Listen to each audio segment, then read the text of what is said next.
Alrighty, hello everybody, and welcome to the party. We are going to be playing some Dungeons and Dragons tonight, specifically 3.5 edition, and I'm your dungeon master for evening, the Bardic Knock. This is normally where I say things about the channel, and one thing I have been forgetting to say about the channel, because I am a foolish boy. I have not been talking about our amazing sponsors for here at Welcome to the Party. So let me find their names, which I should have written down. Vamping, time filling. Where is the thingy? Where are the sponsor list? This is what I get. Here we go. So we have some amazing sponsors here at Welcome to the Party, such as Tabletop Loot. You can go and get all kinds of amazing dice. They do really cool things. Word of warning: you will lose all of your money.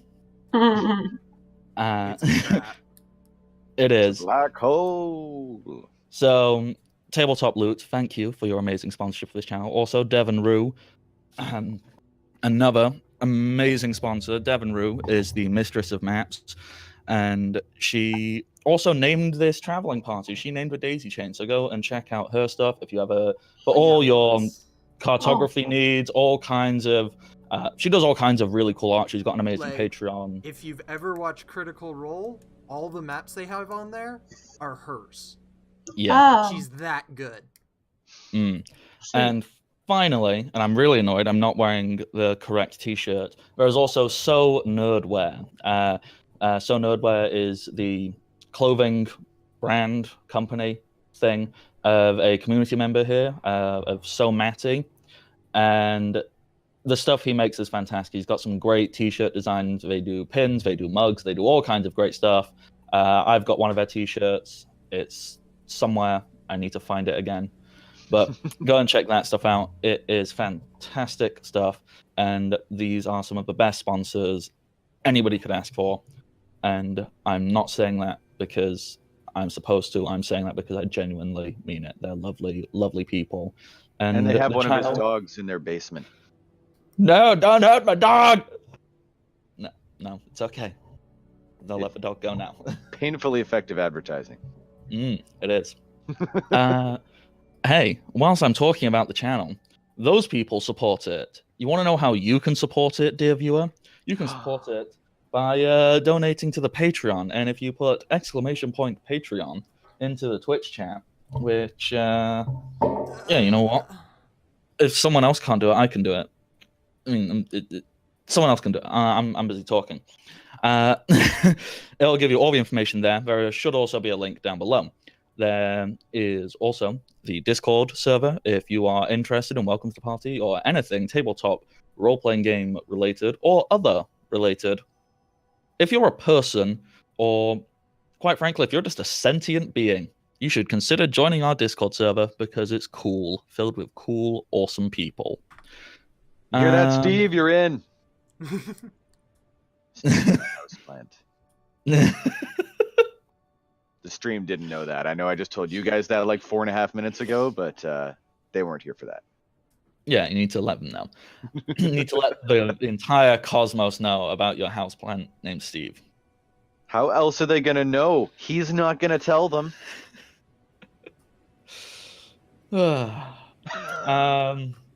Other things you can do to support the channel, obviously you can subscribe or donate bits, subscriptions. There's 3 different tiers. You can get all kinds of cool stuff, emotes, and every month you are subscribed, you get to give advantage to a player or DM of your choice on the entire channel. It's wonderful stuff.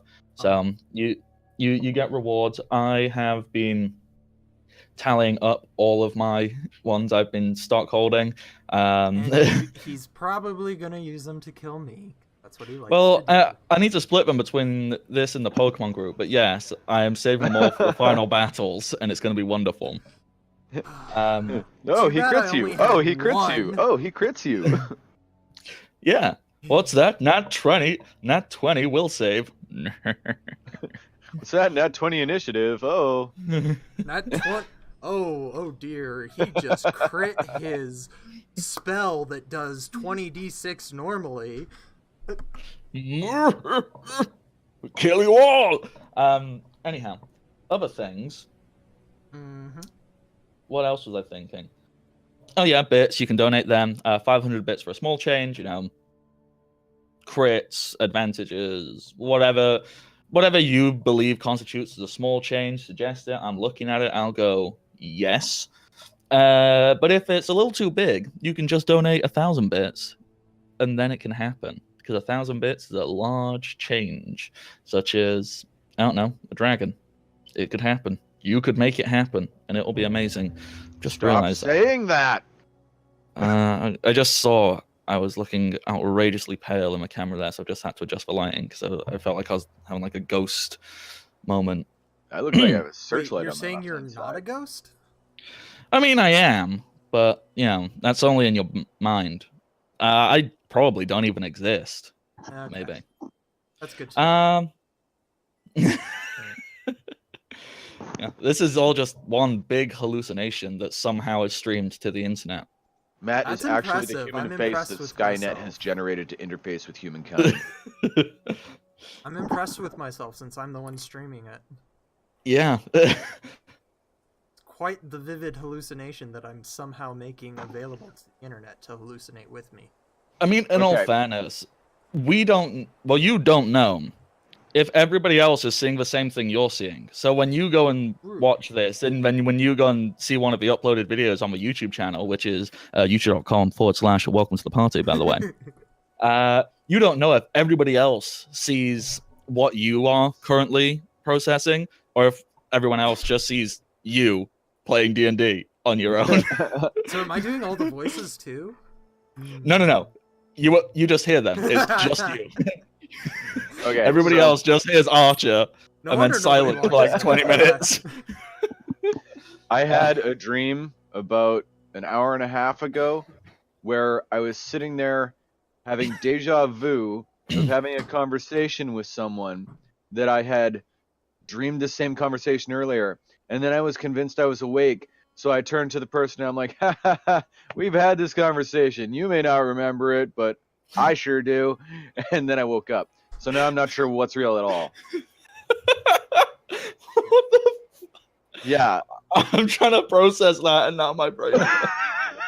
You broke his brain. I Yeah. understand. We haven't that even started pain. playing yet. Inception. Speaking of, we should probably start introducing ourselves. Yes, we should. I've got one final thing. Hey, follow Welcome to the Party on Twitter as well, at Welcome Party RPG. Now, lovely human players who are present. Who are you? How are you feeling? So, And what? wait, what? Go, What? speak. My I name was trying to is- think of something stupid to say, but I couldn't, so go. That's surprising. My name is Archer of the Eye, and I am playing Keldor, the Knoll Knight / Scout. Yep. And right underneath you, TJ. Hey, I'm TJ, and I'll be playing Flick, the halfling rogue. Flick.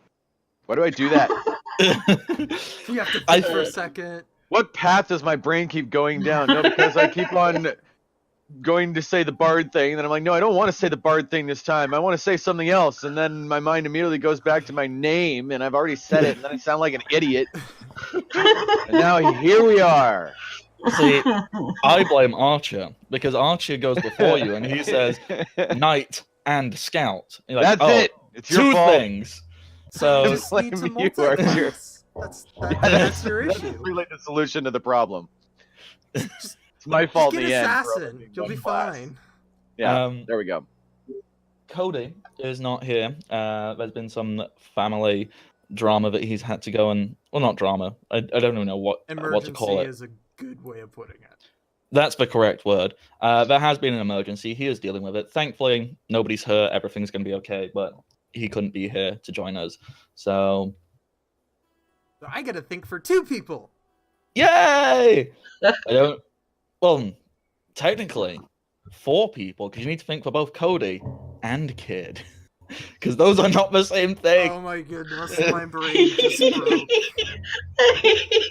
This is true. And that chuckling you have heard, who is obviously thoroughly amused at all of this, that would be our lovely Rebecca. Rebecca, who are you? I'm always amused. It's fine. Rebecca, you're playing Primrose, the half-orc bard / monk. And I'm uncertain. Like, I've heard him speak, but I don't know if he's actually here or not. Because I know he's in the call. Don't blink. Are you present, or are you like listening in before you arrive home? I am in an airplane. Oh no. Just on a plane. The moderns of wonder The wonders of modern technology. of modern technology. That's the one. You knew what I was trying to say. So fancy. Kept reading on the So, stream. don't blink if you can. I don't know how doing this stuff on planes works, but can you tell us who you are and if and when you can interact, feel free to.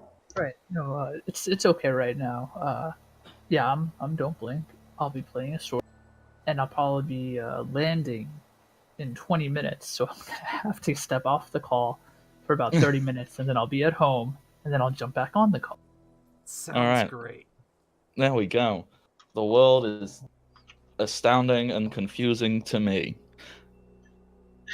I don't even know what to say after that. Alrighty. Yeah, with that, I think we are ready to play Dungeons and Dragons. Oh. Dun, dun, dun. Dun, dun, dun, dun. So,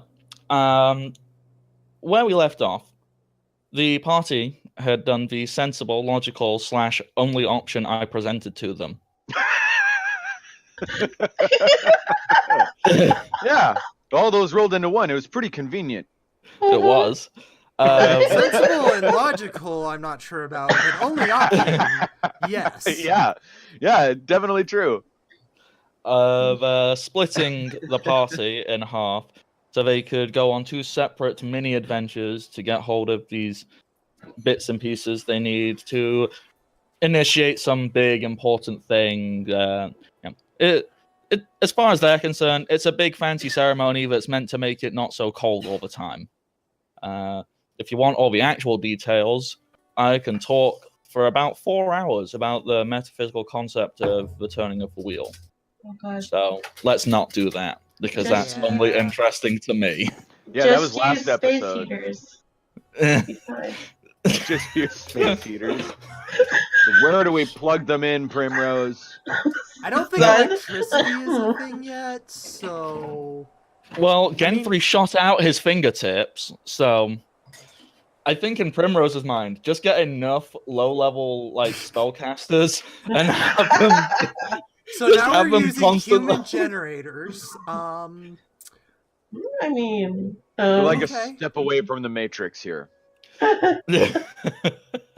The fantasy matrix. I don't even know how that works. So yeah, that is what the party is doing. They are split into 2 teams. Team 1, or Team Chimichanga. They have decided, well, not decided, they didn't get a choice. The thing was where it was and they had to go to it. They have gone down to the remnants of an elf settlement, which is on fire and seems to have been burning for over a month. And they're there to find some daggers or something. Some ceremonial weapon. I don't know. Well, I do know. I'm trying to get into the character mindset. Because let's face it, half these characters don't give a crap about what's going on. It's like, fine, I'll do the thing. When can I get drunk? And Team 2, otherwise known as Team Cherry Tree, they have to pass through the Valley of Gales, a mile-long trench of razor-sharp winds that seem able to cut through boulders. So, these options are not fun. What I am going to try and do, because obviously dealing with a split party, don't want to feel like we're spending too much time on one and not enough time on the other. I'm thinking every 20 minutes or so, like 20 minutes is like the hard, okay, it's been 20 minutes, we are definitely swapping to the other group now. How does that sound? Sure. Works. All right. Yes. Um, For in the middle of Oh. something, I can always just pick it back up. exactly. I'm just trying to logic out if there is a preferable group to start with, or if I should just flip a coin or something. Can I just say that I think you believe in my group Chimichanga way too much to think that we actually waited until after the mission to start the drinking? Well, yeah, that's true. I should have phrased it. I don't care. Let's do a thing. I'm While drunk. Yeah, there we go. Just comma. I am drunk. I don't know if there is a logical group to start with. Doesn't really matter to me. Didn't we end on group cherry tree last time? I mean, we had a little bit more focus on group cherry tree because Yeah, they were so trying let's to go- figure out options. Yeah, so let's go to chimichanga. It'll be fine. Yeah. Alrighty. So that is a time there I am looking at. So I know when the hard stop 20 minutes is to switch over. TJ, since you are... Well, actually, Don't Blink is listening in. So Don't Blink if you have any amazing insight as to what you think would be a good idea. Your group, you have come across a burning village. There's a lot of fire. In the fire, you appear to see vague shadows and silhouettes of people in perpetual pain. But you have also seen walking around, not on fire, well, maybe on fire. You're not close enough to tell.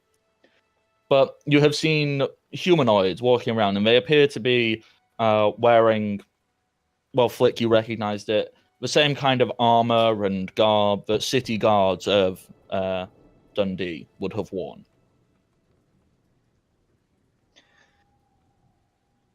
So, yeah, and the guards that I saw were just like walking around nonchalantly through this burning city like they were still guarding it, right? They don't appear to be guarding it. They appear No. to be going through, you're catching glimpses, you're, I'm assuming, like behind a tree or in a bush or something, going, hey, what's going on? And Yeah, something like that. they're kind of, you see them kind of looking through villages, and they seem to be communicating for something. They also appear to be there for a reason. Like, they're not just on guard. Okay. They're doing some kind of searching, rummaging. I mean, at least that's how it looks from your your vantage point. Well, they might have beat us here, buddy. I don't know. What, crazy man? What do you think they're here for? I was just about to say, who the hell are you addressing? That could have been anybody. Buddy was definitely Vaco. Okay. And Crazy Man is obviously Relathor. Yes. Ugh. I need to see if I can get into Relathor's voice because my throat hurts. It's kind of up here, but then it's a little more crazy. Crazy like behind the eyes. Mm. Yeah, that one. Yeah. That's Yeah. that's the voice. Mm. So creepy. I forgot the question. What do you think they're doing here? As TJ's dying from coughing. Well, they were my men. They came with me to set this place on fire. Either they're still here searching, or they're not here at all, and we're all seeing ghosts of the past. Could be anything, really. Well, either of those sound terrifying. So, we're off to a good start. In reality, I think most things I say probably sound pretty terrifying. Yeah, you turn on that accent and it goes to, like, 1 to terrifying pretty quick. But, I mean, do you want a perfect example? Do you want some waffles? That sounded pretty scary. Damn it! Now I can never eat waffles again. If you say anything about pancakes, I'll kill you. I don't care if it fucks the mission up. You're not taking pancakes from me. Not this early in the damn day, okay?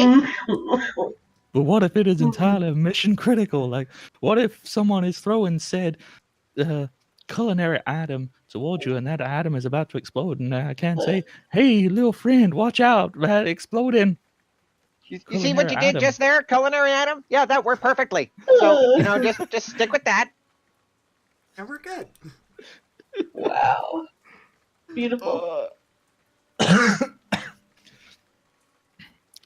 Hot flat pastry would be acceptable as well. Is it really a pastry? I mean, pastry suggests some kind of dough usually. Pizza without the toppings, I would also let slide in. Once again, we could get into a deep debate here, but as far as I'm aware, said culinary item, since it is made of a batter and not specifically of a dough-like substance, I don't know if it counts as a pastry. Or even gotcha to sound logical. Ha ha ha ha ha. Dances. I knew it was in there, damn it. All right, now that we've got that part of you out in the daylight for a second, let's apply it to this situation. Well, what do you want to do? You are the de facto team leader. I want to get these daggers because I clearly don't have enough daggers. I don't see any daggers. like a stripper, Flick turns around and opens his jacket. He's got the knife vest with just 2 rows of 5 daggers on angles going down his chest like that. He just gives him a little flourish. Like a stripper, it's fucking great. Relithor looks at you and he just smiles and goes, that's nice. No. Damn it, this backfired again. Shut up. I look over at the guards. Do any of them look at our nonsensical idiocy? I mean, are you trying to be as quiet as possible, or are you actually getting really frustrated at Relithor being creepy and just start shouting at him? Quiet shouting. But he's giggling pretty loud, too. Okay, let's see if any of them notice you. I should roll for that. One of the images of the humanoid seems to stop in its tracks, and it seems to look over in your direction briefly, and does a quick scan. But it doesn't seem to notice anything specific. Like, it's aware that something was there, but it then immediately returns to its task at hand. Obviously, whatever it is doing, it deems to be more important than whatever it thought it heard. Okay, so there's 2 ways that we can go about this. Off one big assumption. Assuming that they're here trying to get the same daggers we are, which we can find out one way or the other. We can wait for them to do all the hard work, or we can race them to them. Which one sounds like more fun in a burning city? And why is the city still burning? You don't want to know what we did to this place. No, I probably don't. I have to admit that when you said the city was still burning, I kind of pictured, like, smoldering. Like, not quite. No, I get it now. Yeah. Also, word of advice. Oh? Don't look at the flames too deeply. It'll hurt you. Oh, In good. the mind. Okay, well, this seems like a good day to die, I guess. Every day is a good day to die. Shut up! I'm supposed to be the creepy one in the group. We already had this argument. I know. It's weird. Ended up with my knife inside of you. It was strangely intimate. It really was. I'm not sure I'm comfortable with it anymore. If I could rescind a stab, that would be the one I'd take back. I can't figure out if we're going to be good friends or bitter enemies. Either way. Yeah, it's one or the other. We're Either both way, clear on that. I'm kind of into it. I hate myself when I make this thing. Do you really? No. Okay. So, all of you are going to wait here. Well, I'm going to go find out what they're actually doing here. Okay? Okay. Do you wanted to take any of us with you? I mean, you got me. You got the elf friend.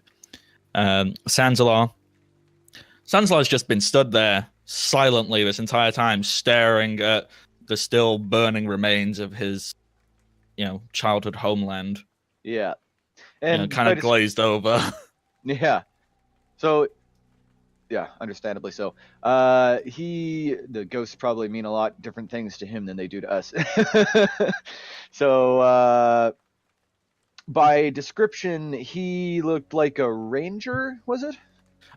Yes. Sansalar, like, point blank ranger.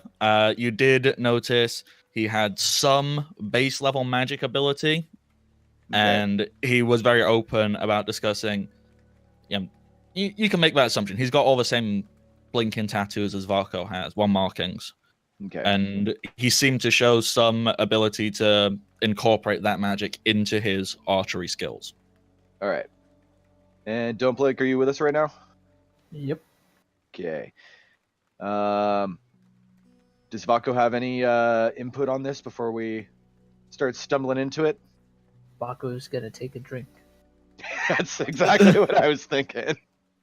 Are you taking a specific drink or just? Oh yeah, yeah. Because I can hold on to that for a while, right? Yeah. Yeah. Okay. So yeah, I'm definitely taking a swig of the Frost Giant Ale. Con save, or not con save, fort save. Switching between Whatever this and 5e. Yeah. Yeah. Fortitude save. That's the one. Fortitude. I should have a bonus to this by now after drinking so much of it. All right. Yep. Since this is your first drink of that, and yep, it's higher than 10. You've got it. Yeah. You're a bit. Ooh, that hit me harder. Ooh. Well, first one's always the best, right? Okay. So, you, all of you, stay here. Hide the horses somewhere. So I'm surprised that last guy didn't see him, but we don't want the next person who looks over too. Come back to this spot. Wait for me here. Be as quiet as you can. Okay? Got it? The NPCs you got with you, so Sansalar, Relithor, Hieros, and I don't remember what you named the lizard man. Me neither. And Greg. That person. Screw it. He's called Greg. I think it was Michael, actually. But yeah. It was some other ironically common name, I'm sure, but It was Michael and Matilda, but yeah, that's it. It's because we shouted out like 3 or 4 different names, and quite frankly, it's Cody who remembers all the names. Yep. For these pointless NPCs who exist because you didn't kill them. So, alrighty. They're gonna stay put and out of the way and let you head on in. Okay. So, first thing I'm going to do is I'm completely assuming what the layout of this is like. Is this like the smoldering, fully burning remains of a city with like a bit of a clearing surrounding them and then into a tree line? All right, yeah, I should give an actual good description. That would be a good start. What this place is it's not a particularly large settlement, so there's no more than maybe 50 buildings, give or take. Okay. It seems to be based in a circular pattern. Smaller buildings on the outside, and they get a little bit larger. Everything seems to be very, everything is based on circles, essentially. All the buildings are small and circular. They're very hut-like. Okay. They are made up of a mixture of basic stonework and wood. Some of them seem to even have aspects of trees incorporated into them. There is one much larger building in the center, and that's like the very center of this, and that, obviously looks like the most important. That one is actively, fully on fire, like completely. Mhm. A lot of the buildings, they've got like fires around them, or the roof is on fire. And as you get further in, yes, more of the buildings are actively on fire. But these outer edge ones, they are burning, as in, like, there is fire near them. There might be fires somewhere inside of them, but they are not, like, engulfed in flames. Okay. You could get in and out of them if you so chose. I mean, you'd risk taking some damage because, it's on fire, but... Okay. And the like outskirts of the settlement, is there like a tree line around there, or is it like more open area, or? Oh, no, definitely. There isn't really even a clearing before it. It's like almost, if you were just Houses, walking through a trees. forest, Yeah. tree, houses. Okay. It's Gotcha. almost if they are hidden by the trees. Okay. And these soldiers that we see, they're like on the edge of town hauling stuff out, you said? The soldiers you can see, they appear to be, the ones you can see obviously are on the edge because you can't see right into the center of town. With buildings and fire and smoke and all that crap. But what you can see is anytime you see one, they appear to go into a building, be in there for a few minutes, and then usually they come out. Sometimes they don't. Okay. You assume the ones who don't die, or just magicked away. I don't know. Whatever I assume. Yeah. Yeah. Okay. They don't appear to be carrying anything when they come out, and they aren't carrying anything when they go in either. They seem to be giving off a searching vibe. Okay. Gotcha. I misunderstood. All right. Well, I'm going to sneak my way through the forest, through the woods, closer towards them, trying to approach them sort of like outside the camp, coming in at them. And I want to just sneak as close as I have to start being able to hear what they're talking about. And I just want to try and overhear any conversation that might give away what they're looking for. Okay. As you start heading slightly closer in, you're starting to feel the effects of... You can feel the heat. Like, you could feel the heat from outside of it. It's like, wow, that's... But as you get deeper in, you start to feel a very intense level of heat building. Yeah. Also, you might start noticing it's kind of hard to breathe because of the sheer amount of smoke that is around here. Does it make sense from my past that I would know that you could dampen a rag and put it over your mouth and it makes it a little easier to breathe through smoke? You would 100% know that. Okay. I'm going to do that with a piece of cloth or something. As I'm assuming at some point you would have to have at least walked past or sneak past an active fire, yes? I'm assuming, yeah. I'm not trying to like full out avoid them. I'm not going too close to them. As you do that, can you make a will save? Uh-huh. Will save, my other strongest one.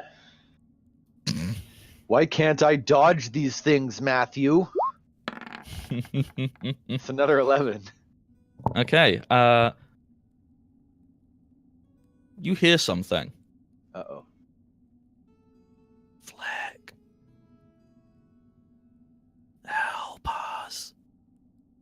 Do I recognize the voice?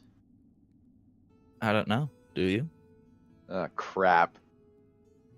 What possible reason would you have for having some kind of traumatic experience with fire, Fleck? Oh, none. What do these voices sound like? What image do you think you see in the fire? Is it the burning idols that I threw in, or is it the things that they represented? Well, it's little images you think you see dancing in the fire. Like, not like actual, like, doing a flipping hula dance or, Saturday Night Fever or anything, but, just wafting, moving back and forwards, like smoky, ghostly images kind of come into your vision as you think you hear these whispers. So, going all the way back to, like, episode, I don't even know, 12, where you did have this little ceremony for yourself in which you threw idols onto a flame. Do you want to explain what those idols were and what they represented and what you think you might be seeing right now in this fire? Well, for anyone who wasn't here at the very beginning of the show, it opened with most of us in a bar, as all good D&D games do. And Flick was sitting there staring into a cup of alcohol and seeing very similar images, because he had just come from the hideout where he had spent most of his life living with his little band of lost boys and girls, and someone had burned it out before he got there, and all he found were charred corpses, and he couldn't bring himself to count if it was the right number, so he decided to start drinking instead. So he went and he bought his first mug. Oh my god, that was your first ever drink in character? He was a teetotaler. Oh no. He was the oldest, and he cared for all these kids, and he couldn't keep them all alive if he was fucked up. Oh no. He made it a point never to get fucked up until it really didn't matter anymore.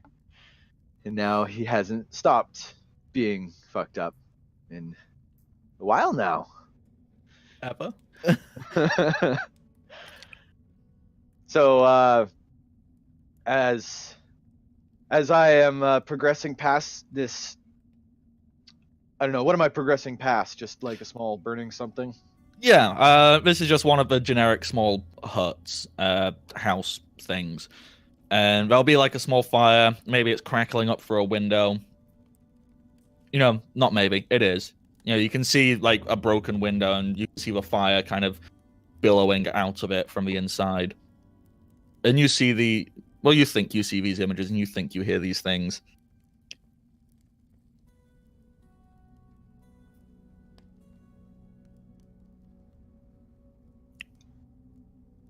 So what do you do? As I was sneaking past through the woods around this place, not even paying attention to the fire, just sort of the voice catches, and he shakes the first one off and just like, No, that's the wind. and keeps going. And then when it comes back more insistent and clearer, he kind of stops, and his shoulders slump. He slowly turns towards the fire with a vacant expression on his face, and he just puts a hand up and he starts walking towards it. And that is a perfect place to jump cut over to Team Cherry Tree. It's almost like we planned things. Spoiler, I we planned did things. not. Okay. Alrighty. So, I think the last thing we were doing is just like, how the hell do we get across this thing, correct? Yeah, We haven't actually done anything yet? No, you haven't stepped foot into the valley. You were discussing potential ideas, plans, etc., etc., etc. Keldor's And gonna you walk had- into it. Just taking a step into it. Yep. Make a fort save. Alrighty. Get this started. Need info. Come on.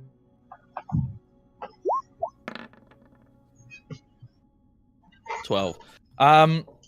As you try to step forward into it, you take one step, and almost instantly, you feel the wind pick up harder, Mhm. and it pushes you back 10 feet. You also take 8 points of slashing damage. Sweet. So it has just blown you straight back out of the out, and you have very blatant, obvious cuts on your arms, Alright, face, that's not legs, gonna work. wherever. Ideas. What made you think it would?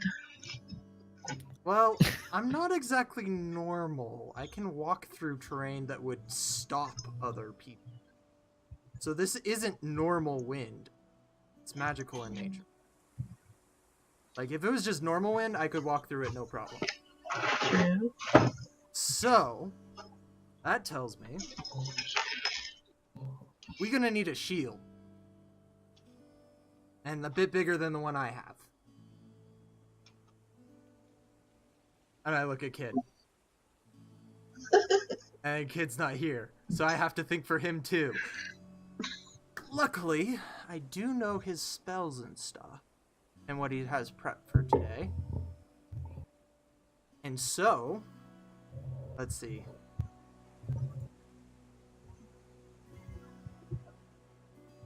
It's hard playing for someone I've never... Okay, 2 mindsets. Alright. Having seen Keldor already do what he would normally do, and get himself hurt, Kid'll look at his spells and realize he has a floating disc prepped for today. Mm-hmm. And seeing that and working out with it, he's gonna... not sure how to do this properly. Because it's like a conversation between two people, but I'm both people. Welcome to my world. Yeah, I'm not good at it. It's why I usually just give the gist of the conversation. Oh, they are talking about this. Okay, so the basics of it is, Keldor is decent at building stuff, and we have this floating disc. Are there trees nearby? Yeah, it's a forest. You know, there's trees maybe like 20 feet away. All right. Keldor's gonna go chop some limbs and small trees and start building a crude shield out of wood. And Okay. lining it with the extra hides we have on hand from stuff. So, let's pull that carpentry.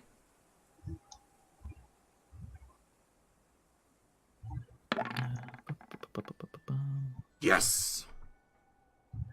That sounded like a good thing. Oh, that's nice. 28. Oh, hell yeah. You can start carving down these trees. I mean, this is obviously going to take some time. Oh yeah. So I assume it on would take like an hour at the least. yeah, on our well, it's not imaginary. It's there. It exists. You know, you had 24 hours because it was about noon, and you know you've got until noon tomorrow. You have 23 hours. And just for reference, Team Chimichanga, since it will have taken you a little bit longer to get down to where you were, you know what, for ease, we'll say it took you an extra hour to get down to where you were, just for simplicity's sake. So you are both on 23 hours remaining. All right. To get your stuff and head to wherever. Okay. So, we've got this wooden shield set up, and Keldor and Kid are gonna work together, and Kid's gonna cast floating disc, and Keldor's gonna put this floating shield on it. Okay, so looking at floating disc, it can hold 100 pounds per cast level. Off the top of my head, Kid is level 5 wizard. Yes. All right, 500 pounds. That is a decent amount to get on there. This is a pretty well-made shield that you create, so that's there. I mean, I just need to see what the width of floating disc is. I think it only takes up like a 5-foot space, so. I believe that. Oh, it's only 3 feet in diameter, so it's pretty narrow. But I would have constructed the shield to go past where the disc is. Well, yeah, and in reality, it's not like any of you foot wide. Mm-hmm. Like, you're not that hench, everybody. I mean, Keldor's pretty close, and we do have an owlbear with us. This is true. So, Well, you could easily construct it to be an extra 2 or 3 feet either way to get a grand total, 3 foot in the middle and say, an extra 3 foot either side. So it's got a full diameter of 9 feet. sweet. That's a pretty big shield. All right, and we're gonna start moving into. I look at Primrose and the rest of our party, and I'm like, "Good idea." If that wind would destroy, what we assume destroyed this rock, what is the wood going to do about it? That rock over there has been sitting there for quite a while, so I don't think it's gonna happen right away. Okay, It'll, we'll at see. the very least, buy us time to get across. Okay. Hope you're So- right. In doing this, you know that you need to have Kid at the front because the disc will cease to exist if he is more than 5 feet away from it. No, it's the range of the spell, which is 25 plus 5 feet for every 2 levels. So, oh dear. Why'd it go black? I must have. Yeah, sorry, I must have misread the stupid thing. Hang on. So, correct small. Oh, within spell range, yeah. And then it was, yeah, I was getting with 5 feet on something else. If not That's otherwise how- directed, it maintains a constant interval of 5 foot. Yeah, cool. And That's what I was misreading quickly. he can keep it up for 5 hours. All right, you can walk a mile in 5 hours, you think? Pretty Oh, sure. yeah. So I'm keeping 1 behind hour. it, and I'm actually going to be directly behind the shield, and I'm going to have my adamantine shield up and ready, and I'm going to be basically looking to see if the integrity of the shield starts to go. Okay. Before you get started, heading down this, and I need to start making dice rolls. Does anybody else have any other potential ideas and maybe want to, rummage through their equipment and see if they've got anything they can make use of? Let's see.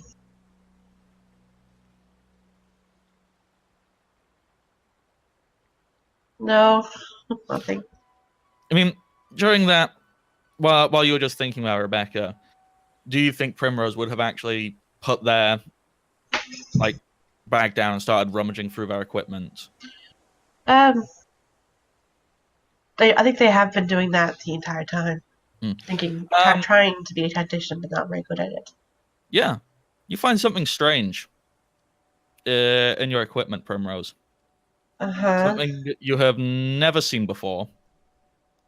It appears to be a small wooden idol carved out into the vague shape of a person, and there is a note attached to it. Primrose will drop their bag. It's like, did one of you put something in my bag?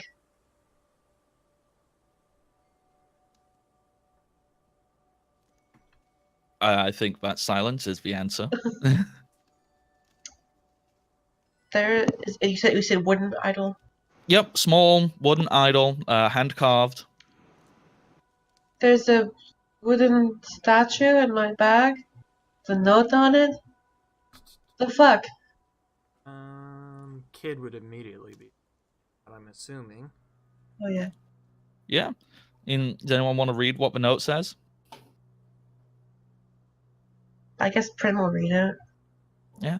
The note says, "This was Sid, spelled SYD. She looks after us. Maybe she'll look after you too."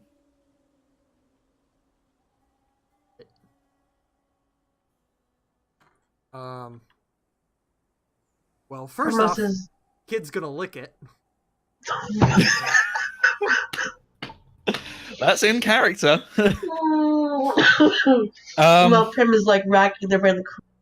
Yeah. would have given me this?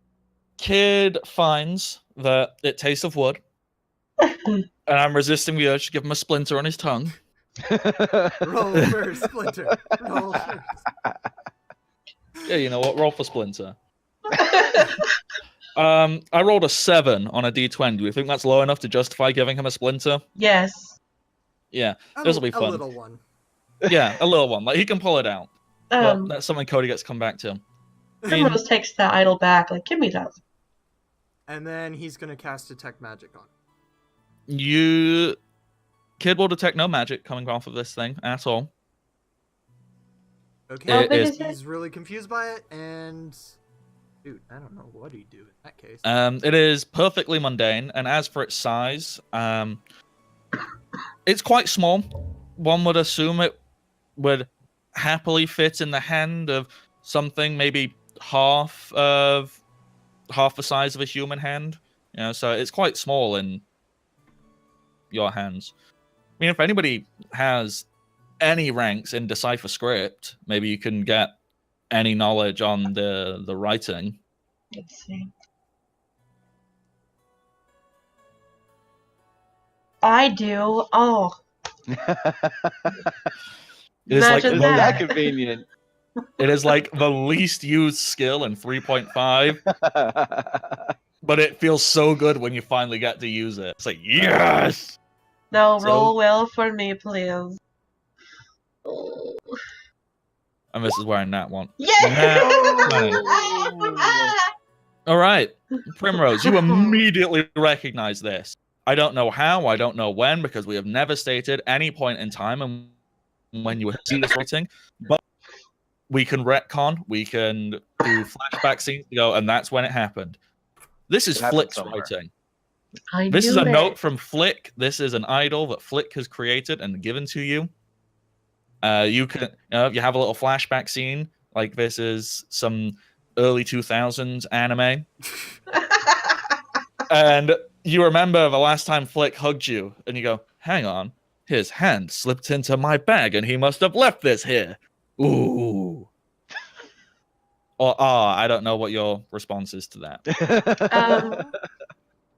Yeah, essentially, yeah. Prim, if I'm recognizing that it belonged to Flick, Primrose will stare at it in a moment and then very carefully put it back in their bag and pat their bag closed. Okay, what was the idol's name? Sid. We're gonna keep Sid safe. Let's go. I really hope Flick doesn't die in this fire now, because there'll be no explanation for this. Yeah, no one will ever know. Yeah. All right, and we start pressing it in. Valley of Gales. All right. Is it a bad omen that Prim puts Sid next to the bottle of ashes for safekeeping? I mean, They're both precious. Yeah, at this makes point. sense if that's the safest pocket. yeah, Yeah. I don't think it's a bad omen. Obviously, both myself and TJ have text for this, so I think that's actually Rather quite fitting. Yeah. Alright. Because I'm pretty sure I already know what it is. Me Yup. too. That's just so sad. Okay, so you start progressing forward. I'm assuming single file line. Keldor, you want to be at the front? Yes. Keldor with the bear, owlbear right Yep. behind him, Snowy. Actually, you know what? Let's just use the roll 20 and put you in whatever order you're going to be in. So there, and then where do you want everybody else as the group? I'm assuming Kid would want it. Actually, he's the other support dude, so we'd want him at the back. Mm-hmm. And then Have Gentry and Eliza and Rose, however they. yeah, might have to be one extra square back, like that. All right, yeah, cool. So it's gonna go Keldor, Snowy, Prim, Eliza, Gen 3, Kid. That's your order, and you start pressing forward. All right. You find that even with this shield, which is protecting you from taking damage right now, but it is still slowing you all down. Whatever this is, it is making it harder for you to move. So collectively, you're only covering half of your speed. So if normally to walk a mile, average walking speed is 3 miles an hour. So that would make, to cover a mile, 20 minutes apparently, which makes 0 sense to me because I swear I could walk a mile in like 10, but never mind. I probably underestimate how far I'm walking and then just go, yeah, that's about a mile. I think so. Probably. That would make more sense. So, at this rate, in 40 minutes, you will have covered a mile. Because you are walking at half speed. Sweet. Assuming nothing happens to the shield. That's So, funny. Yep.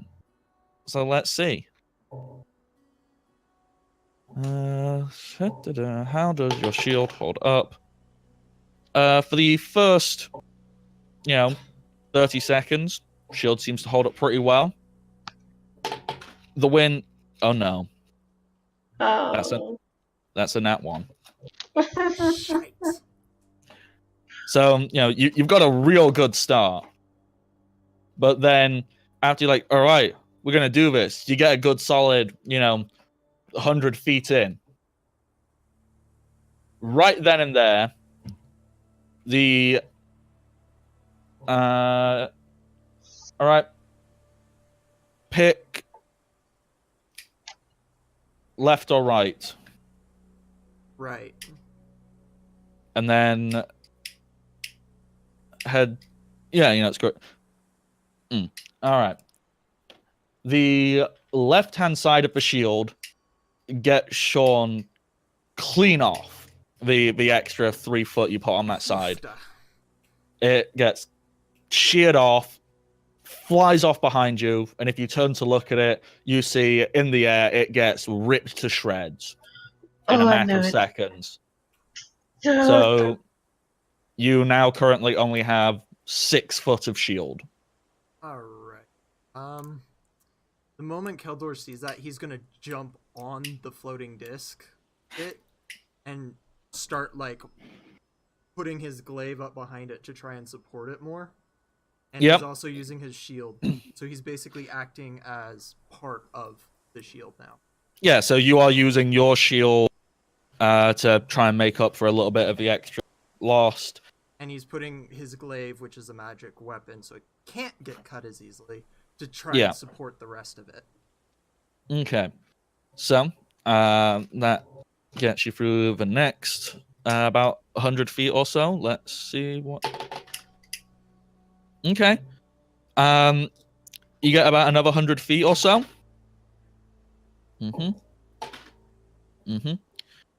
And the wind seems to perpetually get stronger as you keep walking in.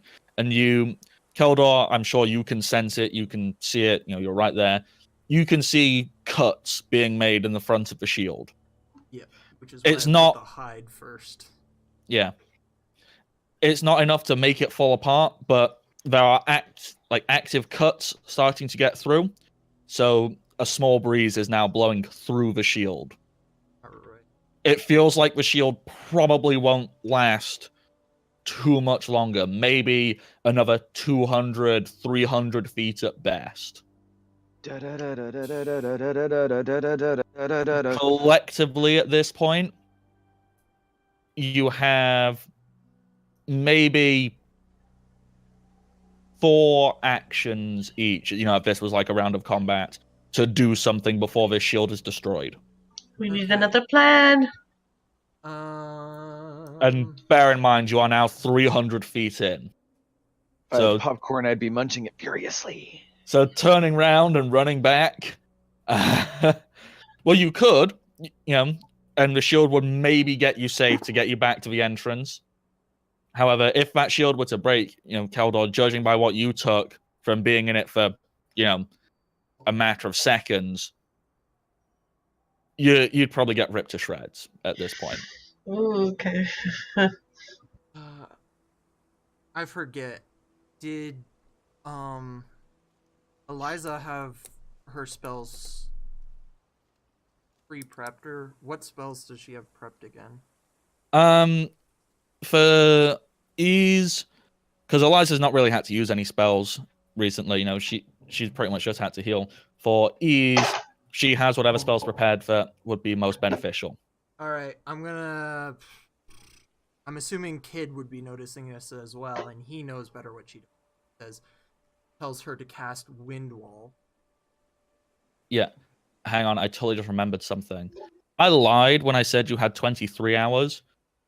You actually, because we decided last time you were going to take an 8-hour break, and that also would have justified the 8 hours for the other group to walk down. So what's 23 minus 8?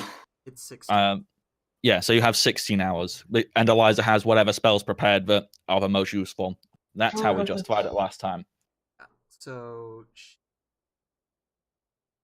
she's gonna cast Wind Wall.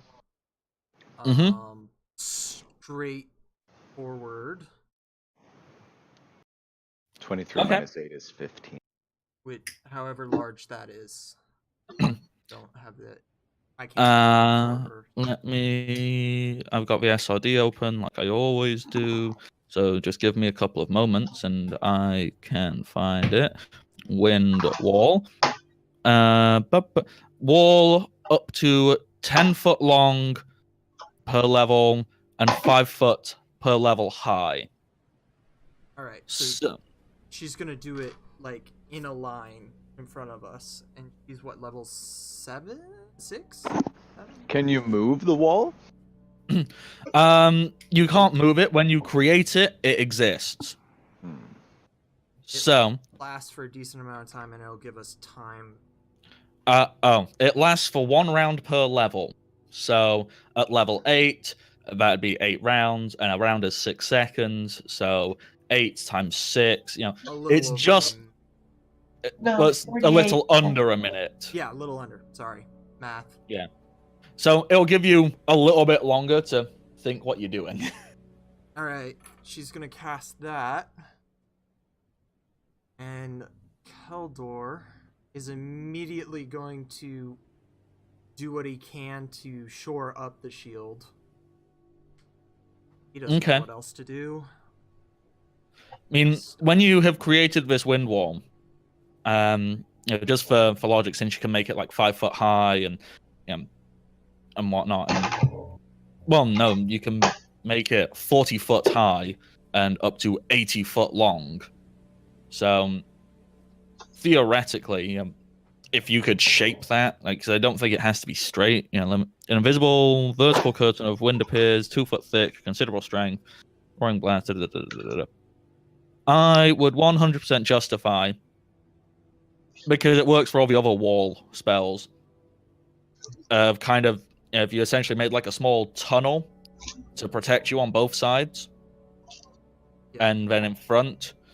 So you've got that, and you notice that this wind wall does 100% protect you. All right. When anything touches it, it just gets blown around a little bit further. Oy. Huzzah.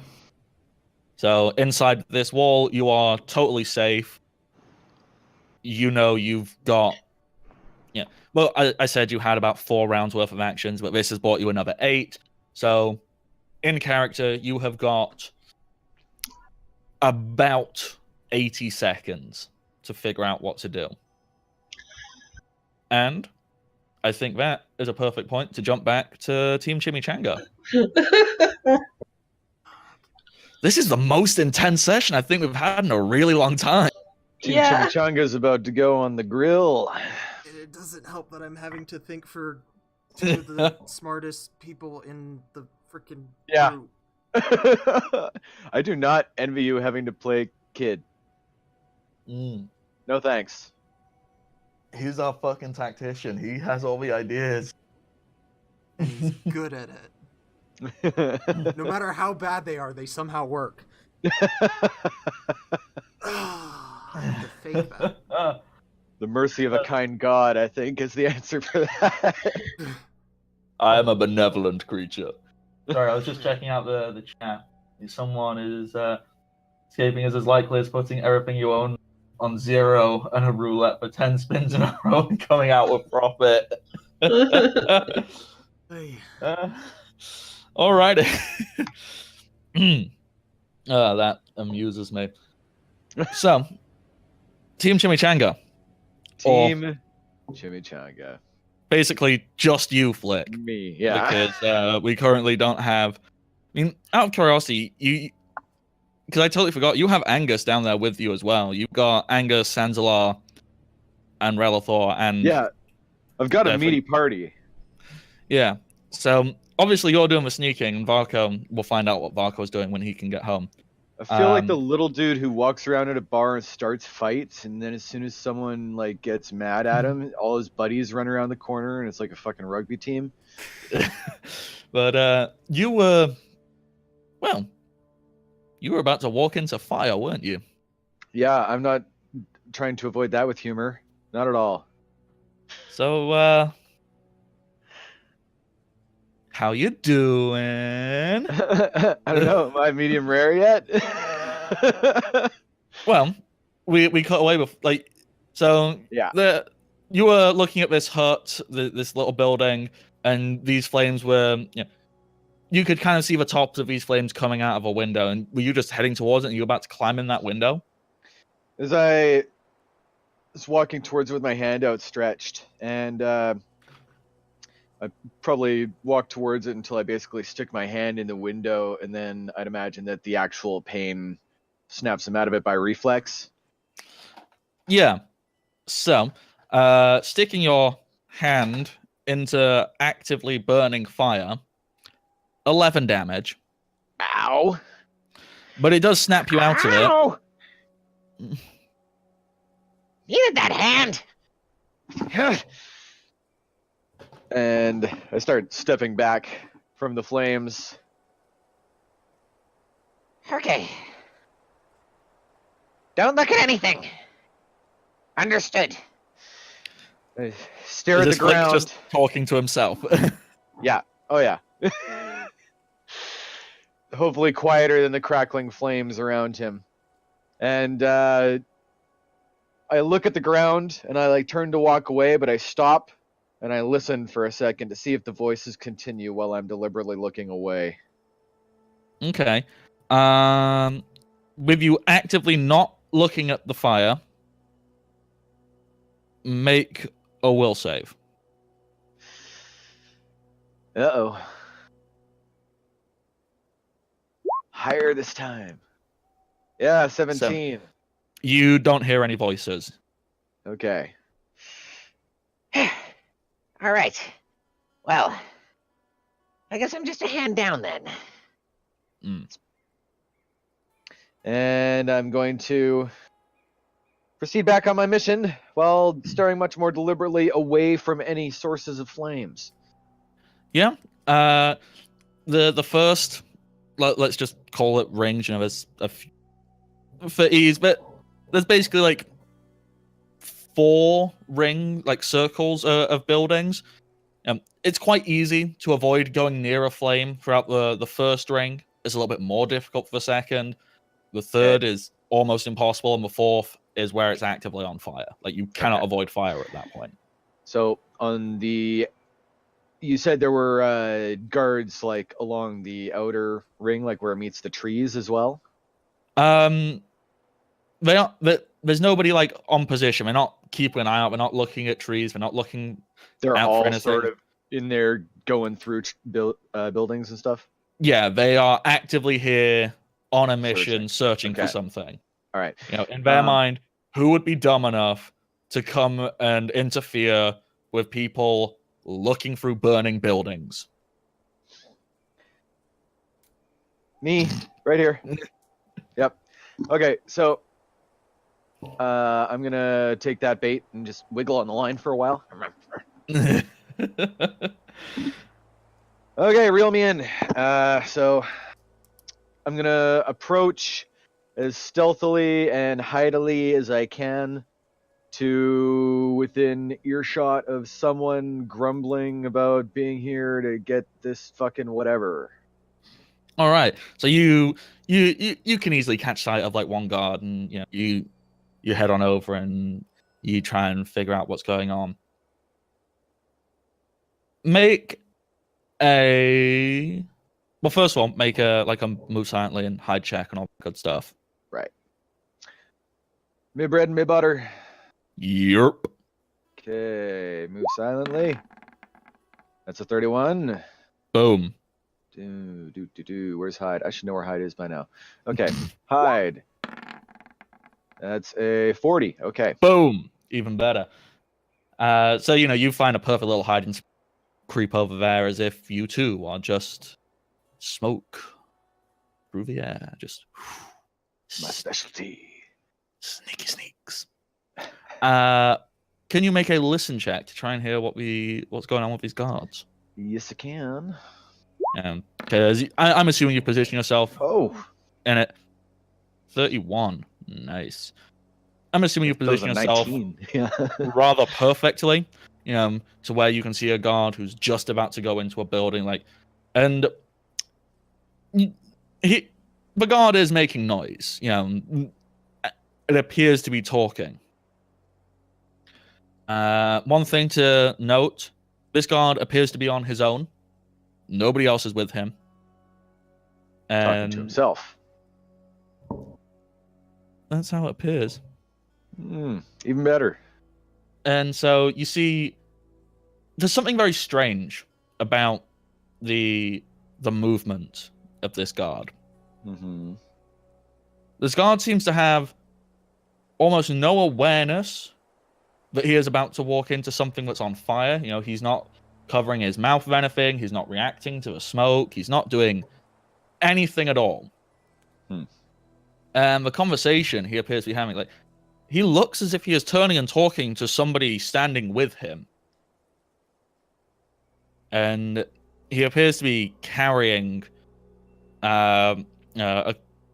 he's got his hand on a short sword in one hand, and in the other he appears to have a vial, some glass thing.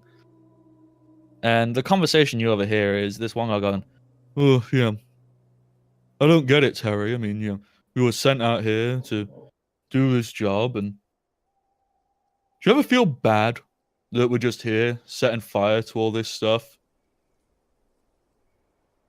Well, yeah, I know we don't have time to feel bad about it, Terry. I mean, but this seems a bit harsh. Yeah, you're right. I should shut up and kick the door in and set this place on fire. And then the guard. This building has no door. It's burnt off. The guard then proceeds to rear his leg up and do a big boot kicking action through a non-existent door. But it looks as if the foot made contact with. It's not like, oh no, there's nothing that as far as this guard is concerned, he booted a door. Did that when he walks in, and you hear him go, "All right, get down. Tell us where everything is.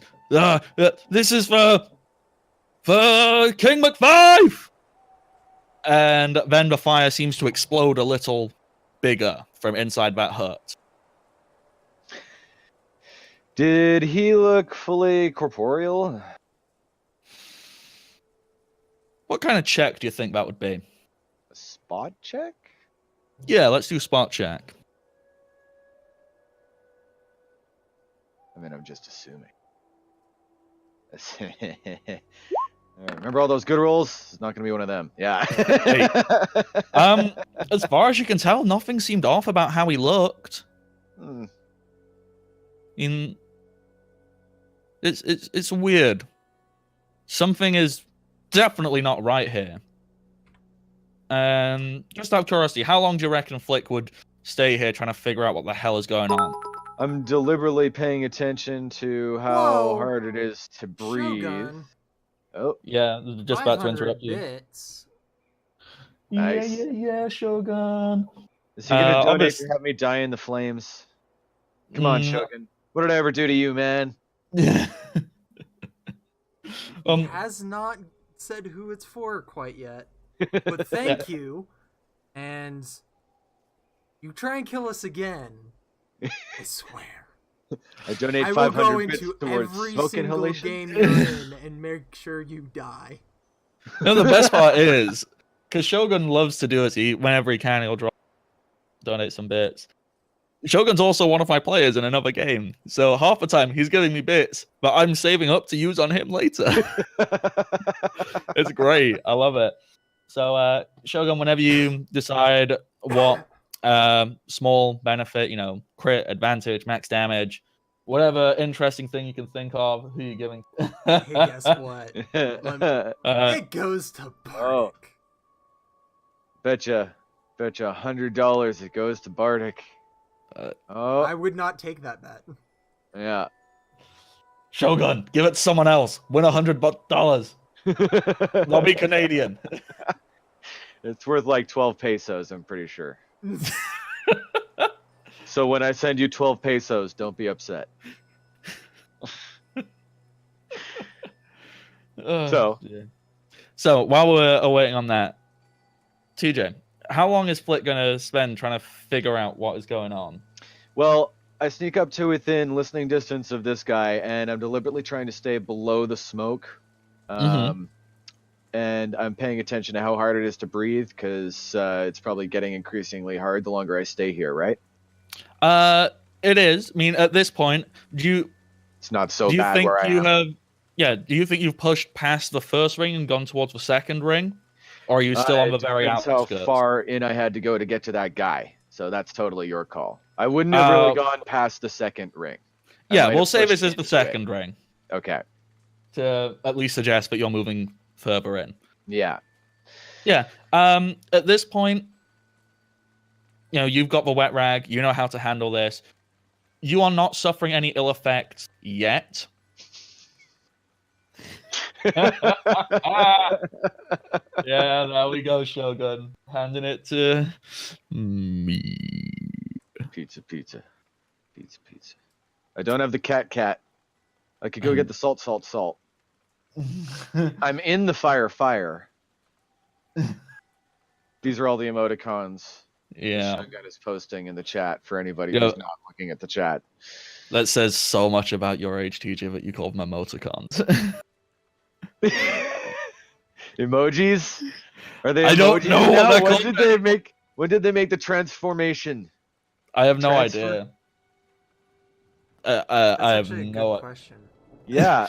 At some point, we just started emoticon is too long and complicated of a word. Emoji, and then I think on guess. Twitch they're just emotes. Yeah. It's like, that's not even. It's an email. Anyhow, we're getting distracted here. We need to figure out what's really important. This person who's talking to himself and setting things on fire more. Yes. So does he come back out after that fire bursts in there? How long do you stick around? I stick around for like 5 to 10 seconds after that. And then I'm going to start going back out because I want to get some fresh air. Okay. You stick around, and no, he doesn't appear to reemerge.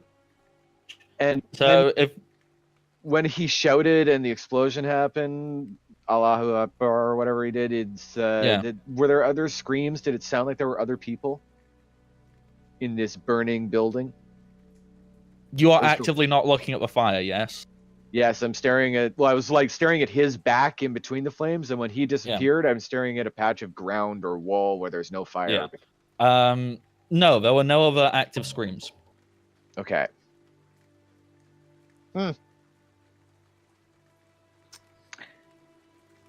If you hang around for like 10 seconds, you go, all right, I'm gonna go catch my breath. Do you turn around and keep an eye on that place? I was still it was still in my peripheral. I was staring at like either the ground in front of it or a patch of the wall of it. About a minute later, if you think you would still be in view of it, I probably started backing up by that point. Yeah. Honestly. So I might have my back turned a minute later. Okay. In that case, make a listen check. Okay. All right. Come on, listen. Let's get another one like that last 31. Doing me good. 29. There we go. As your back is turned and you're going, yeah, I need to get the hell out of here. What's it? You hear like, oh no, Terry. Sometimes I just feel bad, you know. Yeah, I guess you're right. We don't have time to feel bad. All right, I should kick the door in. He's there Everybody. again? Yeah. It is the exact same voice, having the exact same conversation. Okay, I'm getting back to the group. Yeah, you dash on out. Yeah. You return to them. They're all there. You know, they've no idea what's going on. You know, Sansalar is just staring at his childhood home burning. Relifor's like, I don't know what Relifor fucking does when he's idle. I like to think he does a little dance on his own. He's just stood there going,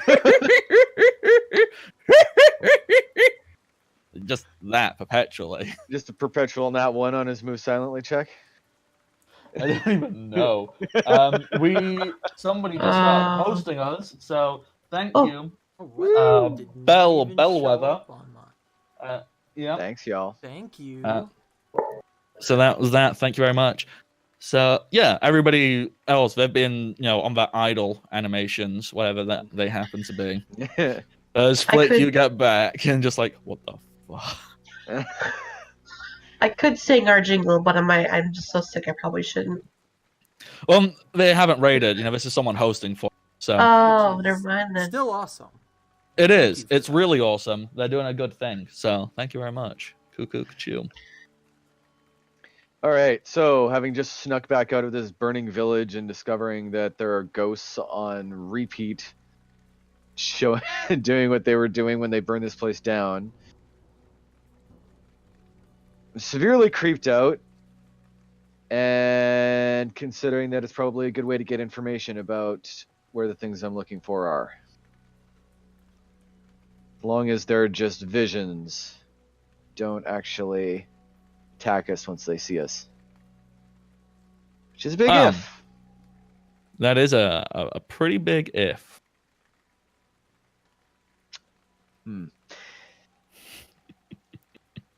Okay. Here's the situation, you guys. So, all the guards that we can see, as far as I can tell, are just ghosts doing, you know, the thing that they were doing right before they died. Because I walked up to one and it just, like look, if you watch him, like, they're not, like, moving around. Like, watch that guy. Watch him. He does that and then he disappears. Now wait, give it a second. Oh, look, he's back. Same spot, same guy. There he goes. He's gone. Oh. There he's back. Okay, see? You get it? Alright, so this is a weird fucking situation, guys. I don't know if they're gonna attack us. I really didn't want to find that out on my own. But I do know that the flames will attack you. And they're probably gonna fuck with your head, like Relithor said. Angus has no idea about anything you just said. That's all gone well over his. So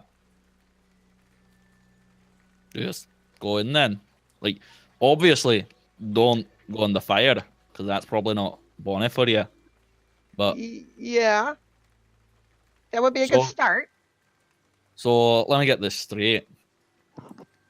Those people we're seeing, you think they're not real. You think they're like ghostly images stuck in some kind of perpetual limbo of living out their final sinful moments of existence as some kind of sick, twisted repentance for the vile acts they did at the end of their life.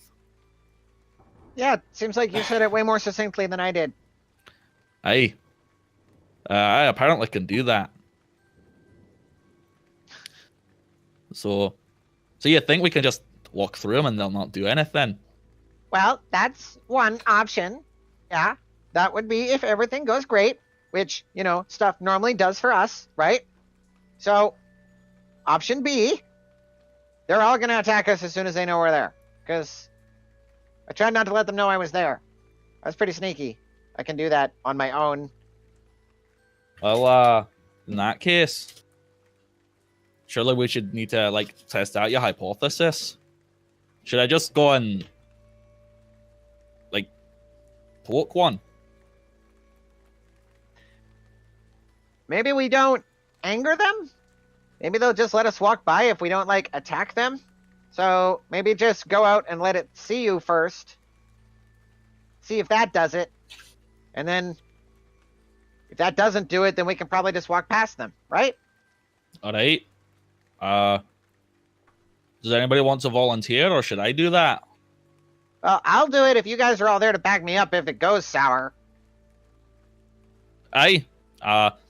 I'll I'll do that, sneak in then. So I'll be right behind you, my wee friend. So Okay. lead the way. All right. And just for ease, you can get back to that place. I'm assuming you said don't look at the fire, don't listen to it. Yeah. It's not real. Yeah, I give them very specific instructions on that. Yep. You get back to the same place you were before, and you hear this person going, "Yeah, I guess you're right, Terry. We don't have time to feel bad about it." Boom. Kick down the non-existent door. For Fife! Fire erupts a little harder, burns a little brighter. All that stuff. And Angus just saying, Wait for it. Wait Few minutes. for it. About a minute passes, and he reappears again. I don't know, Terry. Do you ever just feel bad about doing all of this?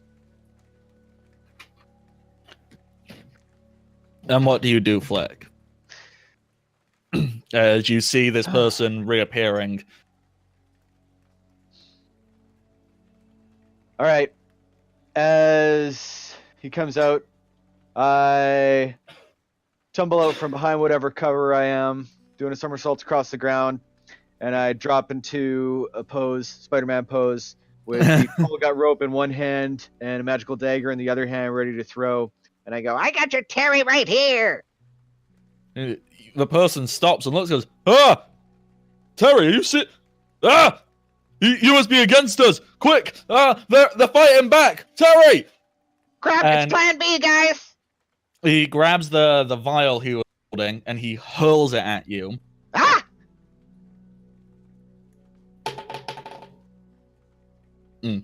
That probably won't hit. Your AC is higher than 11, right? Significantly. Yeah. So the vial doesn't hit you, but it Yeah. smashes on the ground in front of you and erupts in a fire. So unfortunately, you still take splash damage, but it's only 4. As Do I this, get improved evasion on that or anything? well, it's not a reflex save. It's like It alchemist. should be a reflex save. Well, it's alchemist fire, so it hits everything in a 10-foot square. Okay. So, sorry, 6 damage? 4. 4. That's better. Yeah, even better. I'm looking haggard, guys. Did you not get And healed up? No, I did, but I'm back down to half already. Jeez. I've taken 15 points. You're a squishy boy. he's Yeah. a rogue. A halfling rogue. Bad. Yeah. And this guy, Squishy halfling. this guard is charging towards you. I would say roll initiative, but it's basically, there's like 5 of you and 1 of him. So I'm assuming you curb stomp him. Yeah, I assume. I'm just going to let everyone else kill him, honestly, and get out Yeah, of the way. you know what? Collectively, between Angus and Relithor and Sanzalar, this person very quickly, he'll get an arrow fired into his face.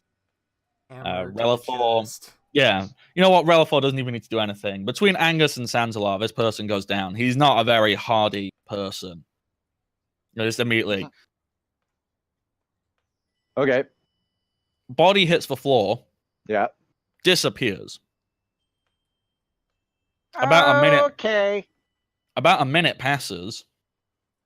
I don't know, Terry. Do you ever just feel bad about what we're doing here? Okay, this could be a problem.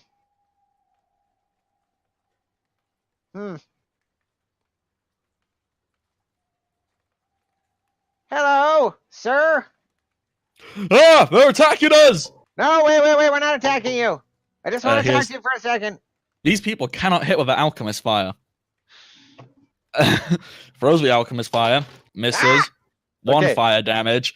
You gotta give Sanzalar me. and You gotta give me a reflex save, knowing it's coming this time. it's 1 damage. Fine. Once again, Angus, Sanzalar, kill him, easy.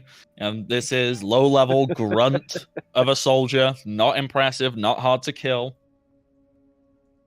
And then when they're done, it's like, Angus looks at you, goes, do you think we should maybe get out of his sight? For Yeah, whatever I reason. think that might be a good idea. Yeah, let's go back. Hey. And, move out of the way. Okay. So whilst you try and figure out what to do with that, TJ, What the fuck are we gonna do? can I just say, I'm going to have a humble brag moment. This is the best fucking thing I've ever come up with. Like, both of these things, I have never had ideas this good, ever. So, we are pretty much at a perfect point to take a quick break, aren't we, everybody? We are. Yep. Then we can come back with alternate team. Team 2. Yeah, Team Cherry Tree will be who we start back That's with the one. when we get back. So we'll be back in about 5 minutes, everybody, and see if they figure out how to survive the wind and fire. Yep. Bye.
Alrighty, welcome back, everybody, and specifically welcome to the party. We're going to be jumping right back on in. Don't Blink has arrived back and is now with us for the duration. We're going to jump straight back in with Team Cherry Tree, who are in a little bit of a pickle, as part of their shield has entirely been ripped away. Thankfully, Eliza has created a temporary shield around them. They have about a minute and 20 seconds to figure out how to proceed. And go.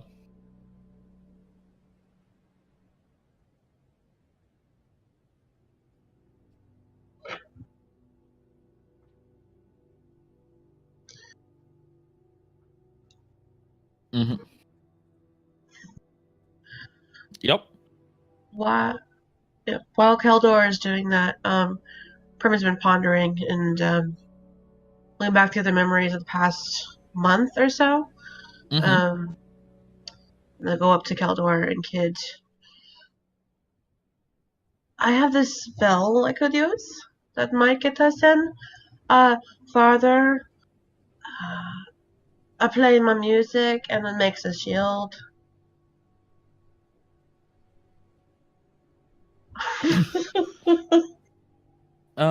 Okay. So, Primrose, I assume you whip out your flute. I'm never going to learn to pronounce no matter how many times you say it. Shakachi. That one. Yeah. And you start playing it. You've got the special little attachment added onto it.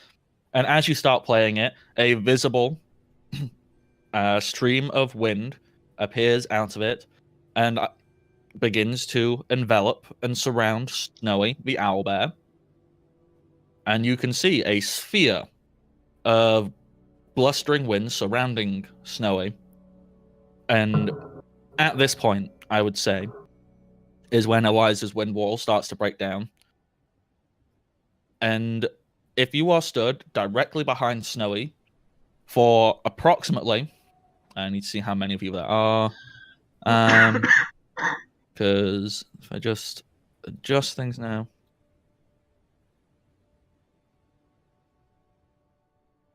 Yeah, so like that.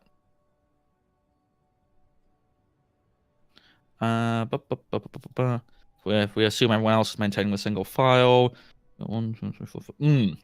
Yeah. Unfortunately, it's only for about 20 feet. This protects, like, going backwards from Snowy. So, unfortunately, the person who is at the back of the line, which just so happens to thankfully be Matilda, the lizard folk. Oh dear. Yeah, that's a 5 on their fort save. Oh. As Eliza's wind wall comes down, you see the wind hit the new protective shield around Snowy, and you physically see these sharp cutting winds cut round Snowy. Like, it creates a little barricade, and there is a thin strip of 20 feet behind the owlbear, which is protected. However, after that, they come back in. These winds, unfortunately, cut into Matilda.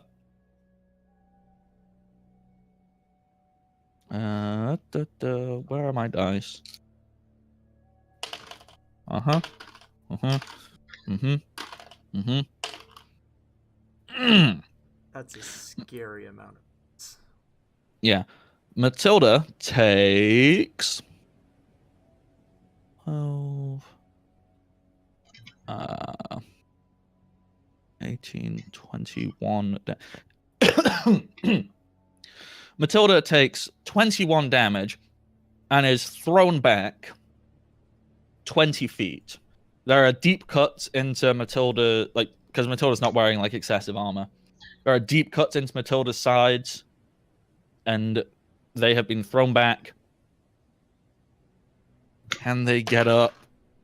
Nope. They get pushed back further. And that's even more damage. Yikes. Would I not they have take- time to react? I mean, you'd have to step out into the wind and save them Yeah. at this point. So you'd have to make the fort save Yep. and potentially take damage. Yep. Okay.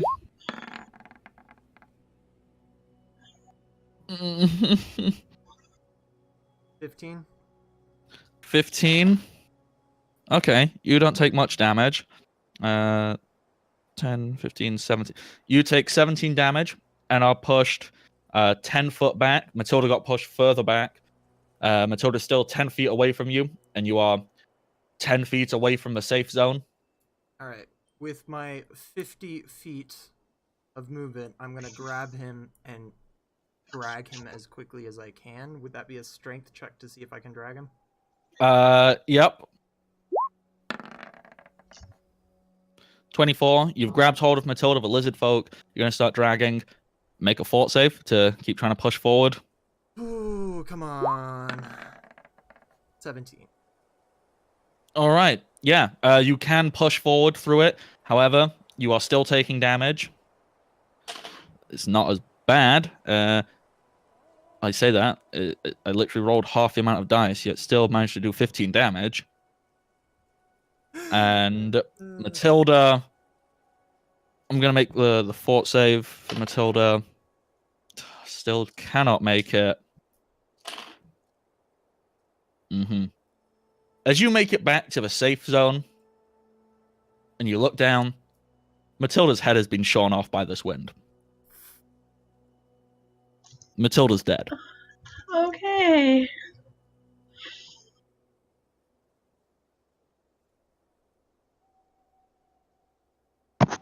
Holy shit, guys! Don't fuck up. All right. Okay. Keldor's just like... Keldor's in shock. Probably gonna take... Yeah, kid's basically gonna have to get Keldor to start moving. And Yeah. we're gonna start moving. Um. And we're gonna stick Just Primrose on the floating disc. Just out of curiosity, Primrose, were you watching this?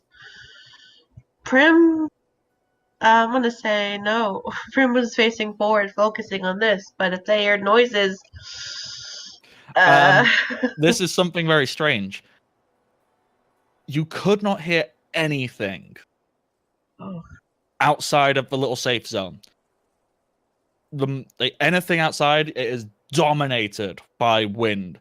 All you hear, like, if you're in the safe zone, your little 20-foot safe space, yeah, you can communicate with each other fine. It's still loud, but there is enough respite that you can communicate. Anything outside of that is basically impossible to hear. okay. Well, if anyone in the group made noise to that, Keldor would have been completely silent. okay. And I'm assuming Kid's pretty okay with this kind of thing, so he's not going to react. And everyone else, yeah.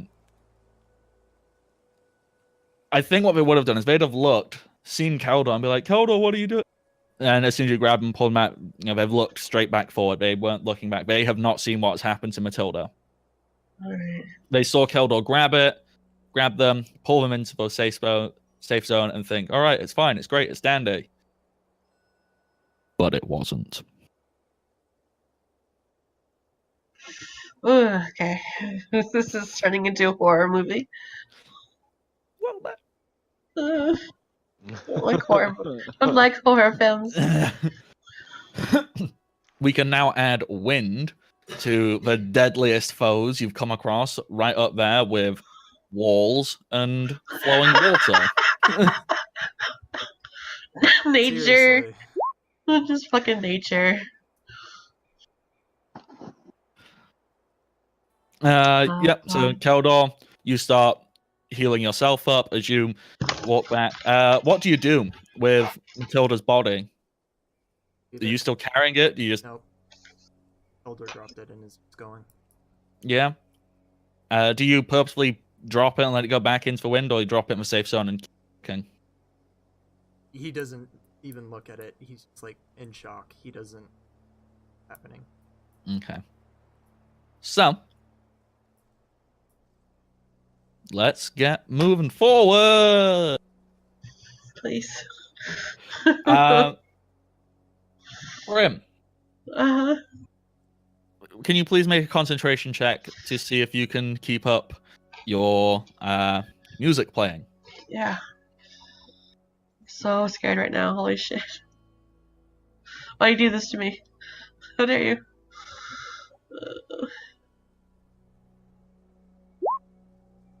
18. Yeah. Prim, you are unflappable as you manage to maintain this music. And in fact, with this new protective force, you can move a lot further than you were moving with the shield. Instead of just being able to get about 100 feet or so before. Because this is absolutely fine. You can make it a good, solid 200 feet before I need you to make another concentration check. Keldor's gonna look up somewhere between this and just look at Eliza and say, "Have the next wind roll ready immediately." Yeah. And Yeah, then he's so just gonna look away and just keep walking. So Eliza has a prepared action to cast Wind Wall the moment Prim's music stops. And that's going to be maintained. Alright. Okay. So you are already 300 feet in. You've made it another 200 feet quite easily. You are now approximately a tenth of the way through this valley. But you appear to have found a very safe, continuous way of making it through this. As far as you are concerned, if you can keep this up, you will get through in no time at all. Alright. Primrose, concentration check, please. Alright.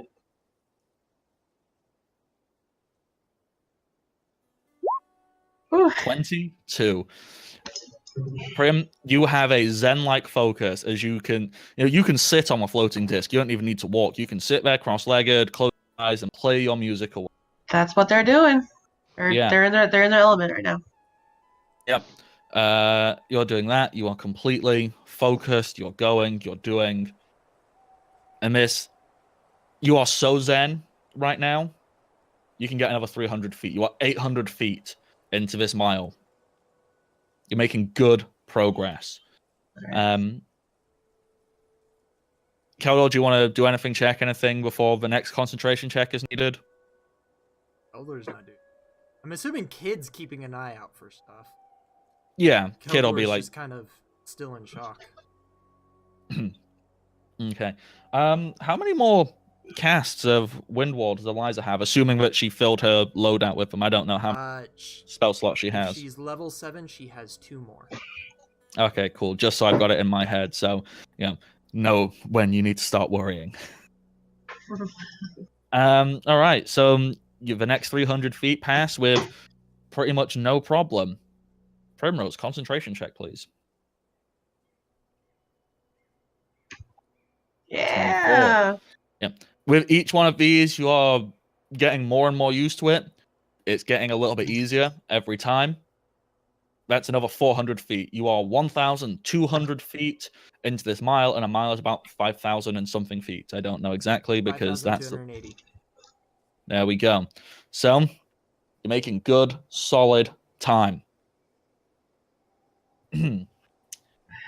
All right. Time for concentration check number 4. Oh, That Shit. one. Okay. What distracted me? I swear to God. Oh. Well, you know what? It can be anything. However you want to describe it. You're sat totally zen playing. Either it's just without realizing you hit a bum note, or because you're so zoned out, maybe I don't know. What do you think would distract Primrose? This is entirely up to you. I think because I've been doing it the past 5 days and it's very distracting. Probably coughed or something, and it threw them off because you need breath to play. Yeah. So immediately, when that is hit, Eliza casts as fast as she can. However, unfortunately, it's not instant. Nothing is instant. Would the So snowy shield up front take the brunt of that? that is exactly what I'm rolling for. Stop dropping things. Let's see how that shield is doing. Okay. The shield. You said there was still a bunch of hides and levers on it, didn't you? Yeah. Those hides and levers, they are essentially cut to ribbons. As the brief moment you can feel this actual wind. Oh, Kelda, you have a perfect example because you've been hit at it at the mouth, hit at it, a few 100 feet in, and now you're even further in. This wind gets perpetually more powerful the further in you get. But Eliza throws up the wind wall. You are protected again. You've got about a minute, just under a minute, sorry, to figure out if you are just going to continue this playing the music plan, or if you've got something else to do. It's working the best way we got. Elder just looks at her and says, All right. Apologies. Prim, how many uses of bardic music do you have? It may have changed, but right now I have 5. What level bard are you? Off the top of your head, are you? Probably I think 6. I've taken 2 in monk, so 6. Yeah, that would make sense. 6. So let's just quickly check as quickly as I can. Classes, bard. 1 per day per level. Oh. Yeah, so you would have 6 uses. And I have 5 left. All right. Well, going again, we'll take it down to 4, won't it? All right. So you have 4 more charges of this and 1 more wind wall from Eliza. Gen 3 will chime in and say, after the wind wall is gone. Gen 3 was even here. Gen 3 is. That is so damaging to his psyche, but it's part of his character. I didn't say that out loud. No, but Gen 3 says, he can throw up a wall of ice. It will not be as effective as the wind wall, but it will give you maybe a round or 2 of time. It won't give you a full 8, but it'll give you like 10 seconds to get your stuff back together. And I think he's got 2 casts of wind wall. Not wind wall, wall of ice. I just need to double check if it's 2 or 3 casts. Where is his character sheet? Character sheet. Looking at that character sheet. Come on, where's it go? He has 2 casts. Nope, I lie. He has 1 cast. What?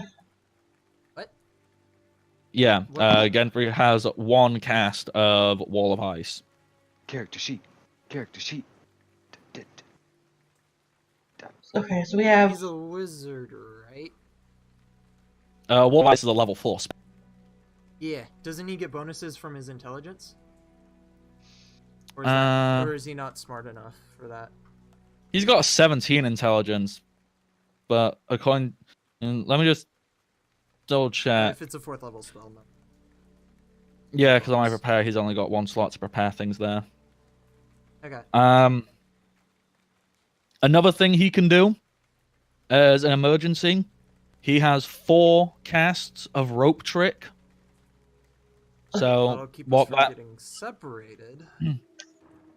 Well, it creates an extra dimensional space for up to 8 creatures to hide in. Oh. That's actually really good. Yeah. Yeah, so what rope trick does, you throw out a piece of rope, and then one rises into the air, and the rope hangs down from it, and basically it creates a little extra dimensional air pocket where you can hide in. So he's got that, and that lasts an hour per level. mean, it can't move and it can't do anything, but it's a good hiding spot. Can it be placed onto the disc to move? Yeah, it can be like, whoop, pull you up into it. Mm, Okay, so Prim's gonna start playing again. yeah, Prim's going to apologize and then keep playing. Yep. Okay.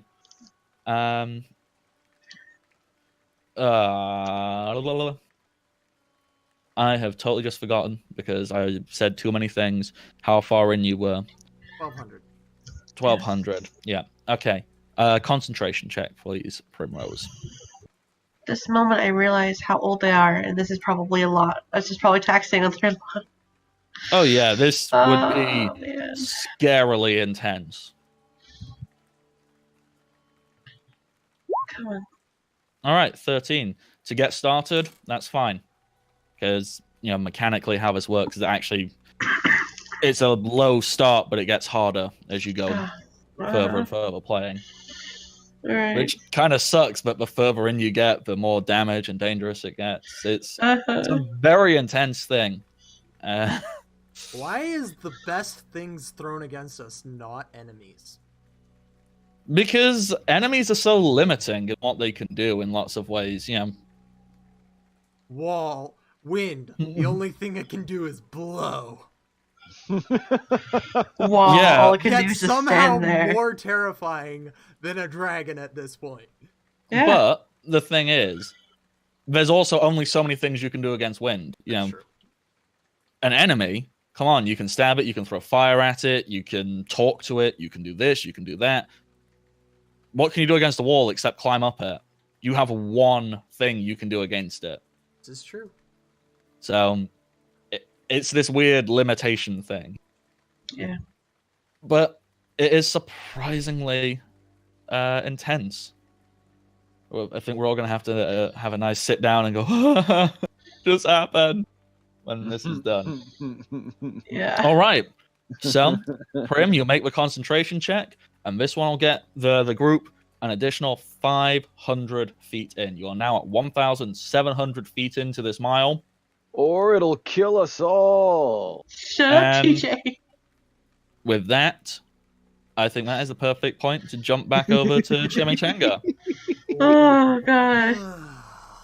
I think it's actually quite good, but we're getting a little moment of respite. Imagine if it was just focused on one the entire time. I think Yeah. Rebecca would have a heart attack. I'm about to have a heart attack, and I'm about to go grab coffee to cope with it. Yeah, that's how that works. Don't Okay. kiss my coffee. I'm gonna go put out this fire with my gasoline. Speaking of fire, Team Chimichanga. Can you tell I have fire on the mine? Nah. It'll be fine. It'll be fine. So, you are current. To describe it a bit better for Don't Blink, basically, this settlement is quite small. Everything is in a circular setup. There are 5 rings of buildings, and you have moved past the first ring. You're at the second. I'm assuming, Flick, you told everybody, hey, put a water-covered rag over your mouth, you can breathe a bit better. Yeah, if I didn't, they probably would have clued in seeing me doing it, Yeah. Obviously, the further into each ring you go, the fire gets more intense, there's more smoke, there's this and all that, and you'll have to do a bunch of rolls. At this point, you are safe because you have protected your breathing. You know that there's this one guard who keeps talking to Terry, and if he sees you, he throws stuff at you, and that's where you are stood here. Obviously, you can look around and see a bunch of other guards doing things, and some of them are moving in groups of 2 and 3 or 5. You were lucky that you found just one. Yeah, deliberately found just one. Yeah. So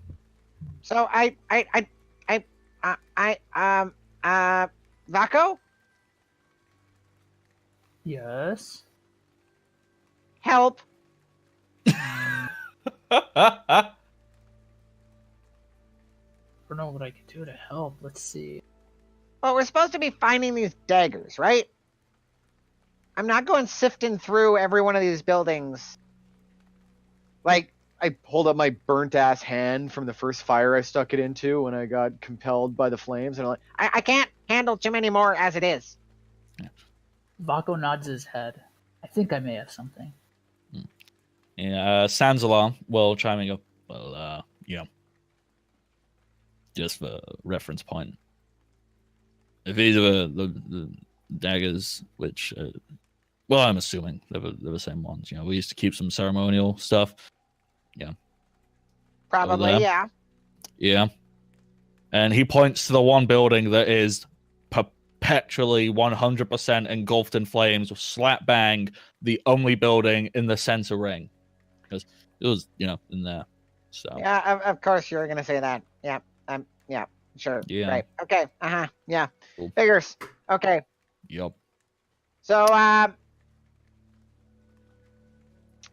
don't know, Vako. The only plan I got is just to fire hose this. We just drink as much of the Frost Giant Ale as we can before we pass out, and we put out as much of the flames and try and punch our way in. Vako's considering it. If nothing else, we'll die happy. I mean, Angus kind of looks and he goes, I mean, is dying drunk the same as dying happy? Because No, but you can't tell the difference. really, because I was pretty sure I was a pretty weepy, soppy, sad, depressed mess when I was drunk. Shut up. I mean, I don't have any other better ideas, mate. The only one I've got is see how far in I can get and not get burned alive. But I don't think that's quite a great idea. It's not just the fire, it's the smoke we have to think about. I mean, how good of all of you is holding your breath? Because we seem okay here. I just don't know how difficult it'll be moving any further in. well, I don't know about the smoke, but I can help with the fire, and I cast resist energy on. All right. nice. Yeah, I need to look resist energy because I know it's one of those weird scaling things, isn't it? It's a second level spell. Let me read it out. I had it right over.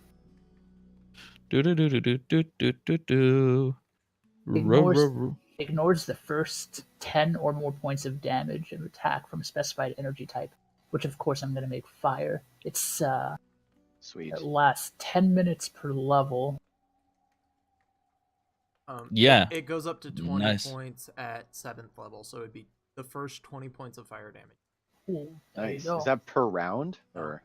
No, that's every time. You know, it's why in lots of ways, depending on resist energy is actually a lot better than protection from energy. Mhm. Really? Yeah, but resist Yeah. energy is OP as shit. Yeah, Okay. because Sweet. you know, resist protection is like you just ignore that much damage. You know, you've got protection of energy 50. You just ignore 50 points of damage no matter what. Wait, how many are there in this party? Because I can cast it 7 times, so I can cast it on everyone. I think. There are 7 people in your current party. Well, there goes my level 2. I can't I do mean- invisibility anymore. Well, I yeah. mean, you don't let's- have to. I mean, not all of them need to progress with you. You can tell people you don't want to hang out with you to jog on and go back to hiding in the woods. Well, you need and only someone take to the watch important the people. horses. Yeah, who do Like, we need to go with us? Yeah. you have the Um, lizard folk. Oh god, if both the lizard folks die. Please do not kill the other lizard folk. Yeah. I mean, you guys gave them names. I remember calling them the red shirts. And the Minotaur. Those are the two Yeah. that probably can stay with the horses quite readily. 'Cause Yeah. They don't have a whole lot to offer in Excellent. terms Yeah. of getting in.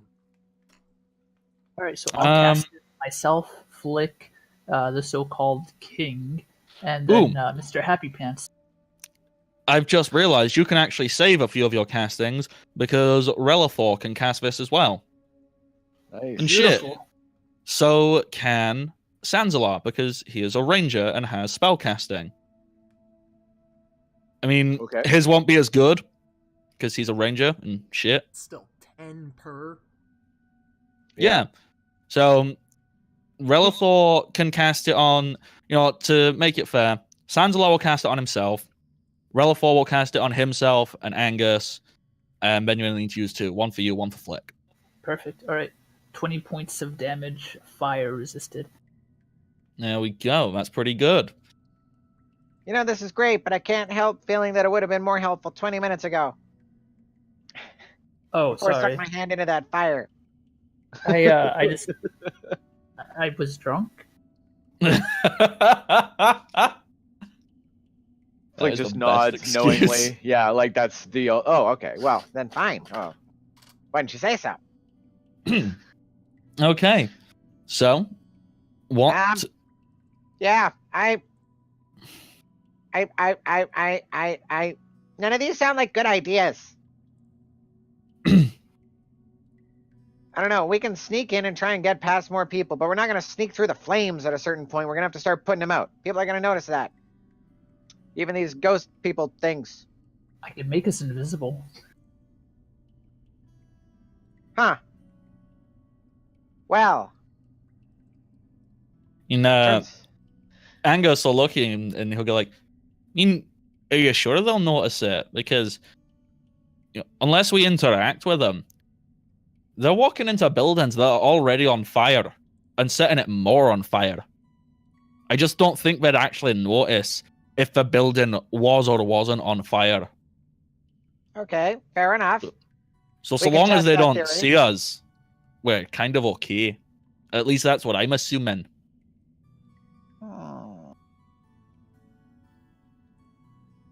But putting out those flames is probably going to drop the invisibility spell. That's how invisibility spells work, right? Vaku nods his head. Okay. So maybe we should just not interact with them. Save the invisibility for a specific point if we need it. And just try and get through while fighting as few of them as possible. I have a 1 wee question because I know literally nothing about magic. No, How do- I will not kiss you. We talked about this. I was thinking more about the whole invisibility thing. How does it work? Because I know it, like Flick said, if you hit something when you're invisible, you're not invisible anymore. What happens if something hits you while you're invisible? Does that make you not invisible anymore? Mm. I look at Vaco. No, it has to be until you attack something. Oh, great. So, you could make yourself, all not seen. And then you can just walk through all the fire as you want. It'll hurt like hell, but you can do it. It shouldn't hurt. Well, it won't hurt like hell. Because, we're all fanciified. Well, I can't think of a word, we're flame-proof. Okay, just because we're fireproof does not mean that we're immune to the things that are in the fire. Don't forget about that. Oh, aye. So basically, from what I can understand, is our options are try and sneak as far as we can, avoid as many confrontations with the actual individual peoples, even if that means, actually jumping into a burning den, because the fire won't hurt us as bad now. Only problem is, if we interact with the fire, it's going to start messing with our minds. Yeah. So the other option is avoid the fires, but have a chance of coming across all those people. How And, many people can I see?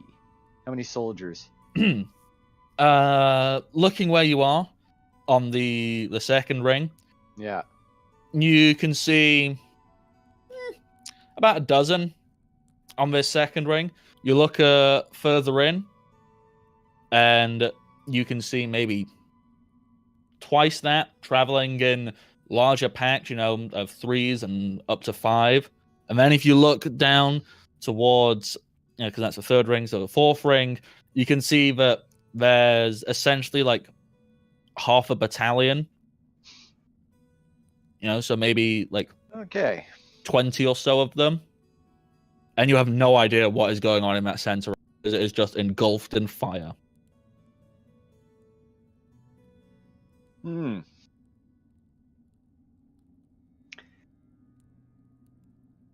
Well, we can't fight our way through.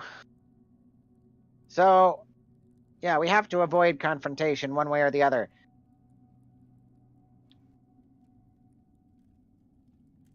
Relithor pauses for a moment and goes, I just heard probably the best, but also stupidest idea.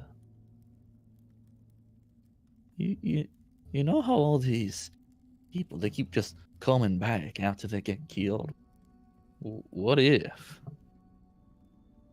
if we distracted them? What if there was something, just running around making them all chase it? Because then they ain't being killed. I mean, their loop doesn't get to restart. And then we can keep them all out of the way.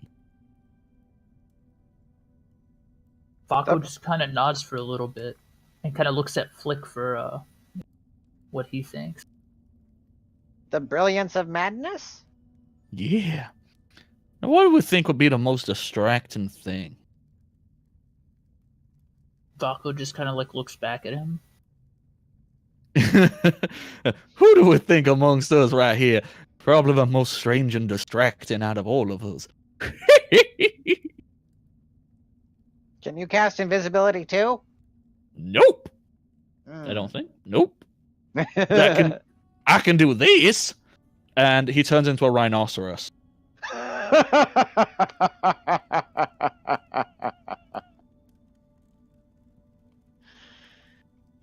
He's totally in Jumanji, that one behind the rest of the group, like 30 seconds late. That's him. So there's this rhinoceros. It still has a beard for some reason.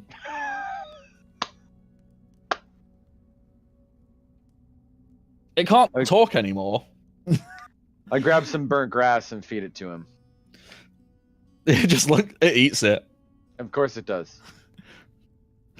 And there's just a rhino stood there with a beard. And you're fairly certain, despite it now being a deep, low, grumbly, almost...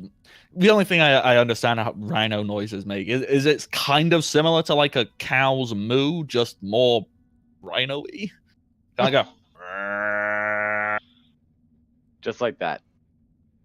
So you hear that, but it somehow almost sounds a little bit like a weird laugh. Like...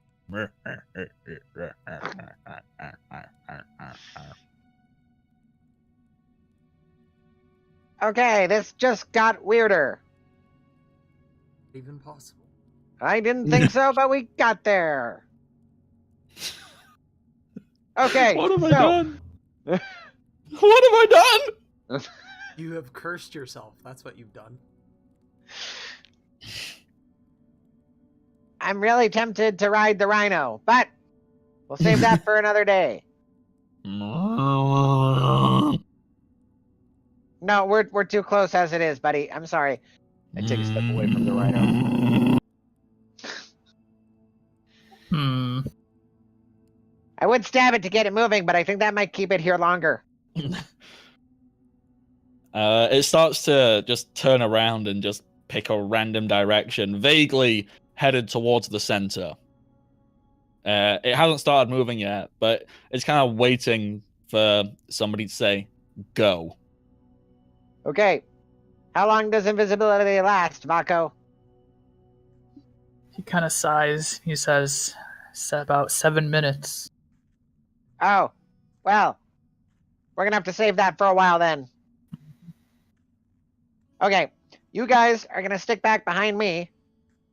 In fact, the less people we can bring, the better if we're trying to sneak in. Because at a certain point, we're not going to be able to fight our way through the groups anyway. Our only chance will be to sneak past them or distract them. I mean, Angus kind of looks at this rhino, and then he looks to Sanzala, and then he looks to the two of you and goes, I mean, if I'm honest, it looks like we've got a pretty clear division here. I mean, I can take a hit. This rhino can probably take a hit. And Sanzalar seems pretty capable at fighting. Do you two want to actually do the mission and we'll just be bait? We'll do the running around and not fighting. Just I think that's probably our best bet. okay. So, you know what? Angus kind of cricks his neck. It's been a while, but I actually used to be quite a good rider.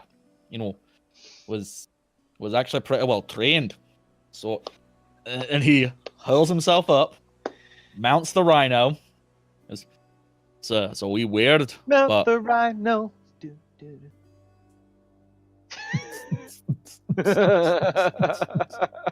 and he gets on it. He goes, I mean, it's not exactly a horse, but you there, Elfie boy? How are you at dealing with animals? Sansalot gives him like a single look. Surprisingly, I'm pretty good at it. It's almost like hanging up animals is part of my deal. Should I get on there as well? Do you have any more advice for us before we go into this burning tower? Like where else to look other than inside? I mean, you know, they'll be like, it's pretty obvious. I mean, I don't know what it looks like because it's on fire. I don't know how much is burnt, but you know, you guys have been into like places of worship, right? There's usually like a big place with fancy things. Look somewhere in there. It's probably a good idea. Perfect. Thanks for nothing. All Good luck. All right, cool. Guess I'm riding my dwarf hermit friend with the child of the person responsible. Even then, the dwarf hermit is the person who actually was hit. This is weird. I'm hanging out with the two responsible for burning my entire village, and I'm riding one of them. It's through the True. burning remains. This is weird. Are you This up is to gonna it? do. Yeah, this is gonna really mess with my entire psyche, though. So cool. Welcome to the club. You know, whatever. All right. Let's go, I guess. And Angus looks over his shoulder and goes, is that really your battle cry? Come on now. Fucking go! And with that, he slaps the rhino's side. It starts charging, and they just start sprinting around the second ring, making as much noise as they can. And every single thing they come across turns, looks at them, and starts to chase them. And they're throwing the vials of acid. Not acid, alchemist fire. You Well- can proceed to the third ring. 0 problems now. all right. We're still going sneaky. And Yeah. keeping Vaco behind me and like leading him to the sneaky places and like finding places that are big enough for him to hide and stuff too. As we go in. Vaco just pats Flick on the back. It's like, can't believe we're going into fire. Oh yeah. In case we die, you're cool. And I just keep going. The most emotional moment between characters. Vaco just kind of like nods a little bit, and he was about to say something, but then he just stays quiet. I'll be forever upset and go like, I'm not cool. Oh, I'm wait. hot. And I turn back. Cheers. Seems like a good time for us both to have the belly of the beast with us. And Frost Giant Ale for both of us. All right, All let's right. do it. Fort save. Flick, this is your second one, so it's going to be a bit harder. Do. Fort save. Fort save. Of 14. That is fortuitous. Yep, 14. That is good enough to hold down the second one. Only just. And Varco, like, yeah, got this. Alrighty. So, Flick, you've doubled up on your frost breath for when you unleash it. Yep. Parker, you've got the one. Okay. All right. You can proceed. You don't even need to make move silently and hide checks because every single guard on the second ring is chasing the bearded rhino I know. with It's the crazy. print. Like, I think I've just killed all the terror and suspense at the Valley of Gales with this scene. Well, I thought this was going to be more difficult. Now we have a bearded rhino. I guess we're not there yet. I mean, you know, they can only distract so far. I mean, you know, in reality, they could maybe only distract for the second and third rings. You have to get through the fourth ring yourself, and whatever the hell is going on in the center, that's entirely up to you. All right, onward we go. Okay. I actually think that is probably a perfect point to jump back over to Team Cherry Tree. Does that sound about right? Okay, Vaco, remember, don't look in the flame. Oh, pretty flame. Oh. Cut. Team Cherry Tree. We are continuing in. We are 1,700 feet out of a mile. Prim, Oh, make a Jesus, concentration that hurts to hear. check to maintain. Yeah. You're so far in and so far away. This one will actually push you to about boom, Yes. because that 1,700, but you've just gone forward another 600 feet. You are now at 2,300. You are almost at halfway. Do it. So fucking nervous. Oh my god. Ugh. Uh, Who wishes that they were on Team Bearded Rhino? This guy. go into a fire. I think it says so much about this party, how diametrically opposed these two missions are. Says some things. I mean, I think it's funny because this totally could have happened the other way around. I don't know how you could have made it go the other way. Oh, this group would have died.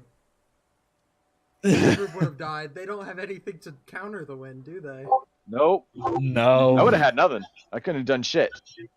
Eldor can barely do anything. His first idea broke within 100 feet.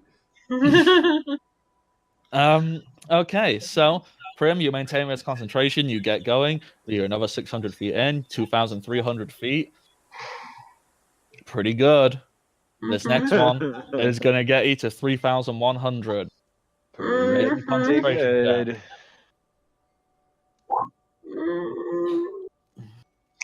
Don't make that face. No. Take that face back. Prim, No. you maintain your concentration. Yes. Okay. Oh. I For was assuming just barely. 400 feet. Oh. But Everybody else, because Prim, I assume that you have your eye closed while you are playing. Uh-huh. Everyone else, make a spot check. Oh boy. Okay. Come on, Keldor. Do something good. Please. Nope. Okay, kid. Do something good, please. somebody. What's his bonus for having his stupid familiar? I think that's listen. But 18. He You has a kid negative, and he did better than me. Kid will see this, and I don't think he's going to shout it because that would probably break Primrose's concentration. But maybe he would shout it, and Primrose, I don't know. Kid sees a boulder, like a big chunk off the side of a cliff, break and start tumbling down the side of a valley towards you. God damn it! No. The moment that he sees that, Boulder's gonna do the only thing he knows to No. do. Not gonna run out. He's not that reckless. But he's going to fire missiles at it to try and veer it off course. Like, he's gonna smack him into the side to try and redirect the bolt. Okay. Which direction are you trying to knock it? Forward or backwards? Is it like rolling, like from the side, like into the wind, like wind's coming from this direction, it's coming from this direction? Okay. So, let's see if I can do this. Valley, like yonder. You are walking forward. You're mismanaging spot. It is coming from a diagonal like that. You know, it has fallen off in front of you and is tumbling down towards you. He would smack it so that it goes farther downwind, so it hopefully goes past that. Blows past. Wind pushes it. Okay. Go for it. Roll your magic missile. See if you can do enough damage. 7 damage. I'm stress eating now. And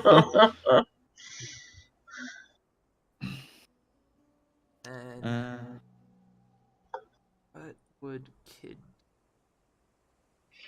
Yeah, I'm seeing what the hell Genfrey's got going. Like, Genfrey, what can you do? Nothing, because you're a freaking illusion mage.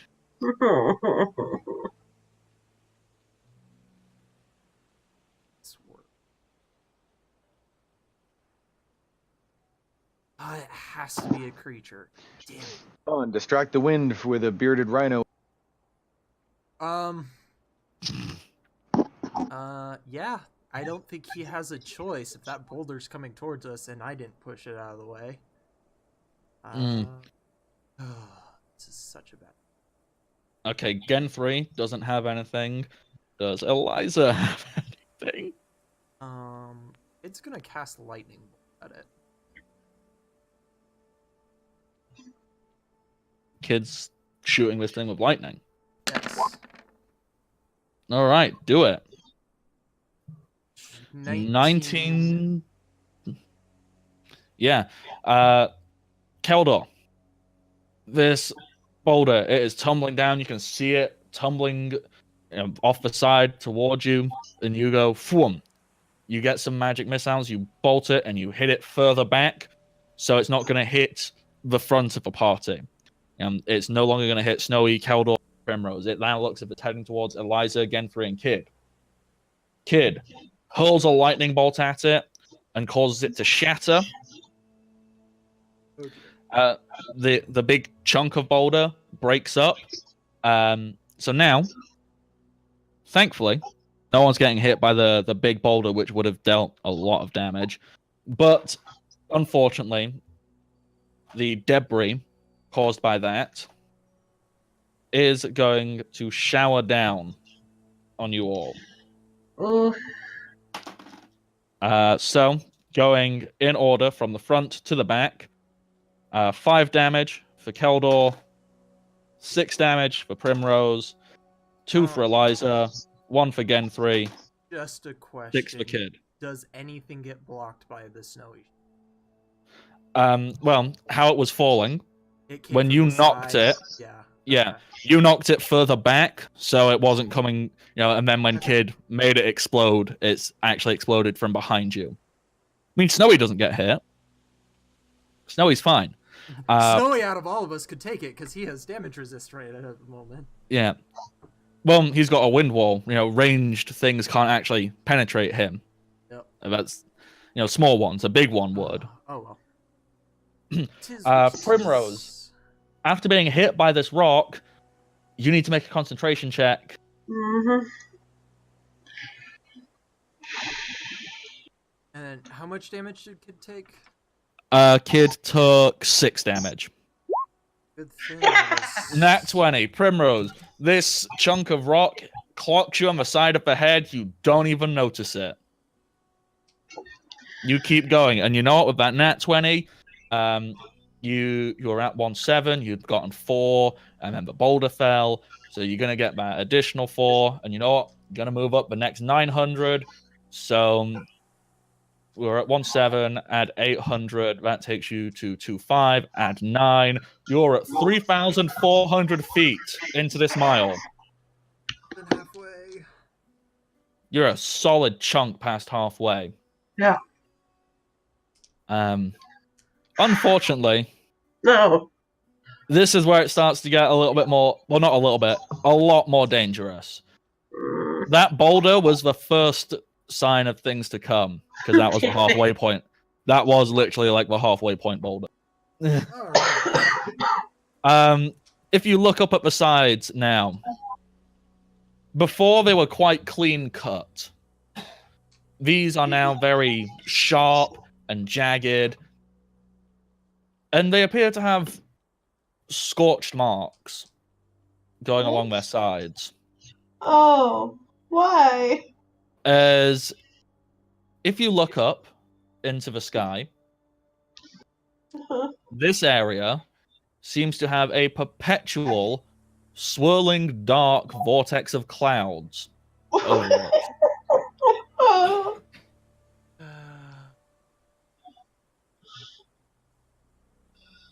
You're really I trying to mean kill this with her. all sincerity. It really was fun.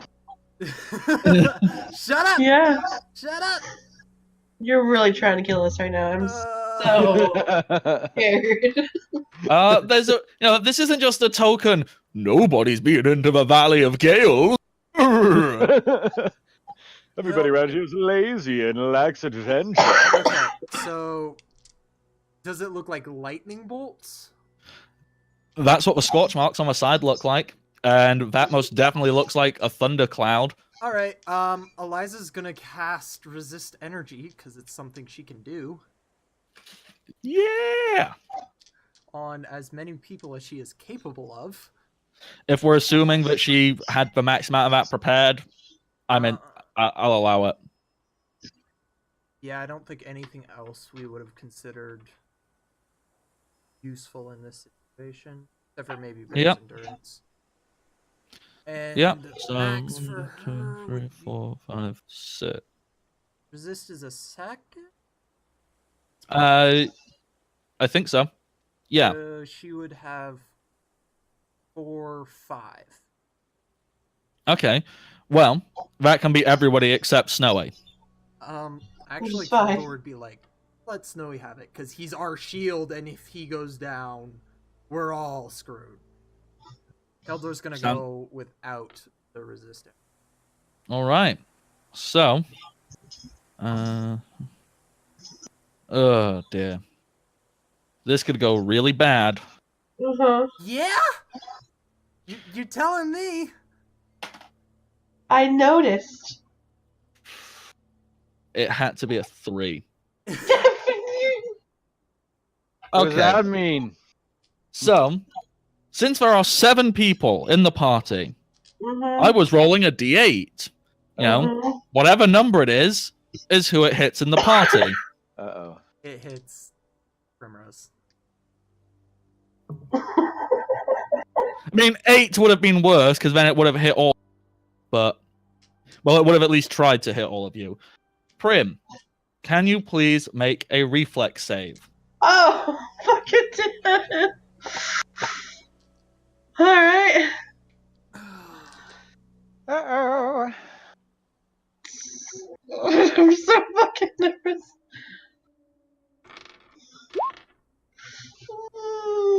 Nope. No. Help! Help! Okay. What is? I'm gonna have to double check the rules for this, because I know there are specific rules for maintaining concentration whilst taking It's damage. 10 or half damage, whichever is greater. Okay, well, it's gonna have to be half damage. Well, she Okay. wouldn't take 20 of it because of the resist energy. This is true. So, hang on, let me just see here. Wait, no, this is the storm. I need to check something. The damage might be much more than I thought it was, Oh dear. because of That's how I always just good to hear. Yeah, because of literally how I just described it. It's like, oh shit, no, that would actually be more. Way to talk yourself into killing us. I need excuses. No, you don't. Okay, I think you have lots of them. I do. Mercenaries. Okay. 7, We're gonna 13, dietary. 23. So only. Is that total or minus the 20? That is total. So I three think. Let me damage. just double check. Yep, because it is 3d10. Oh, thank goodness. Yep. So 20 of it is ignored. So you need to make a concentration check of, and is it whichever is higher? You say, Yeah, so between it'll half be a that. DC 10. Yeah. Prim, please make a concentration check. Right. Oh. Your concentration is broken. I was lightning bolted, right? Yep. I'm not surprised. You only took 3 damage, thankfully, so could have been worse. The shield is down. Once again, Eliza will, as quick as she can, go to cast. However, unfortunately, things are not instant, so the shield at the front is going to take... No, it wouldn't be those, because it's getting more intense. It'd be those.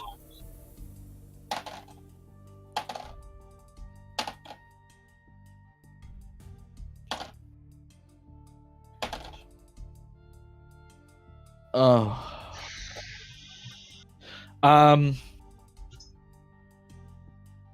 All the wooden parts of the shield are ripped to shreds. Thankfully, Eliza gets her wind wall up before Snowy starts to take damage. The only parts left of that shield now is just Keldor's new shield he got. All right.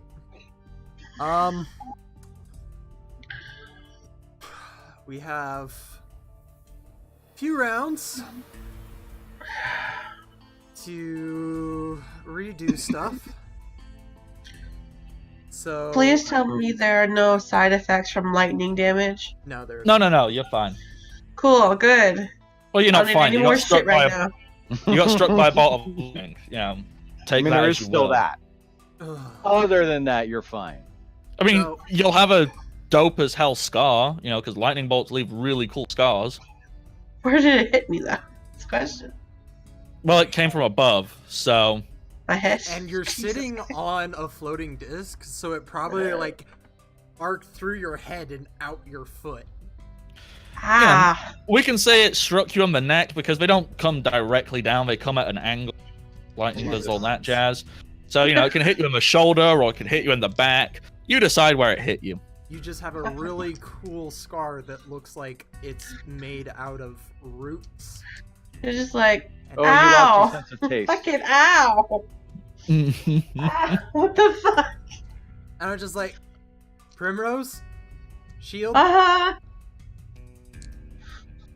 What? What do you want now? Shield. Uh-huh. Fucking. Alright, cast it again. Start playing again. No rest for the wicked. Oh, this Alright. is hard. Alright, here we go. Concentration. Wind damage doesn't have a resistance type, does it? Well, it's slashing damage. So yeah, you can't resist energy for it. No. Because I just realized Kid has resist energy. Well, Yeah. Since it's, since it is cutting you, it's not actually an element. It's, it almost feels as if there are knives flying through the wind, basically. yep. Whew. Is there anything with that? All right, Prim, you've got the barricade back up. Mm-hmm. The windshield, your actual barricade, is now non-existent. It's scattered somewhere in the thousands of feet behind you. Yep. What distance was I saying you were at? You were like 3,000 and something? I think 3-4. I don't remember. That sounds right to me. Yeah. Okay. I assume at this point, since you can tell, collectively, this is getting more dangerous. We might, there's the logical, well, not logical, there are options now. Do you, A, try and push a little bit faster, which will make the concentration checks harder. Unfortunately, because we're having her on the floating disc, it can only move a constant rate. So she would have to start walking, so it'd be harder. So pushing on at the same pace is probably best. Okay. Well, Yeah. unfortunately, that means you're going to be in this lightning bolt area for a little while, a little longer. However, I am kind. I am going to continue. I say I'm kind. Look at what I'm doing to you. Yeah. I don't believe you. But you are going to continue moving at, more of a pace. So this next one is going to be for a full 1,000 feet, take you to 4,400. All right. However, I need to roll something because at some point along that 1,000 feet, A thing happens that will kill all of us instantly with no chance for anything else. why were they both that? Did you hit Primrose again? No, it's not that. What I did is it's 1,000 feet. So, the next logical step. Oh, so in that last one, you got hit by 1 lightning bolt. This time, you're going to get hit by 2. So I rolled 2d10 to decide at what point along the both at 5. What's 5? So 2 people are getting hit 500 feet in. Yep. So now, Oh. roll 2d8. That was the last of Eliza's, 3 again. Oh, no! No! 3 again! 2 threes. Okay. I am not joking. I am not lying. I'm going to move my camera. I just rolled the yellow and blue d8.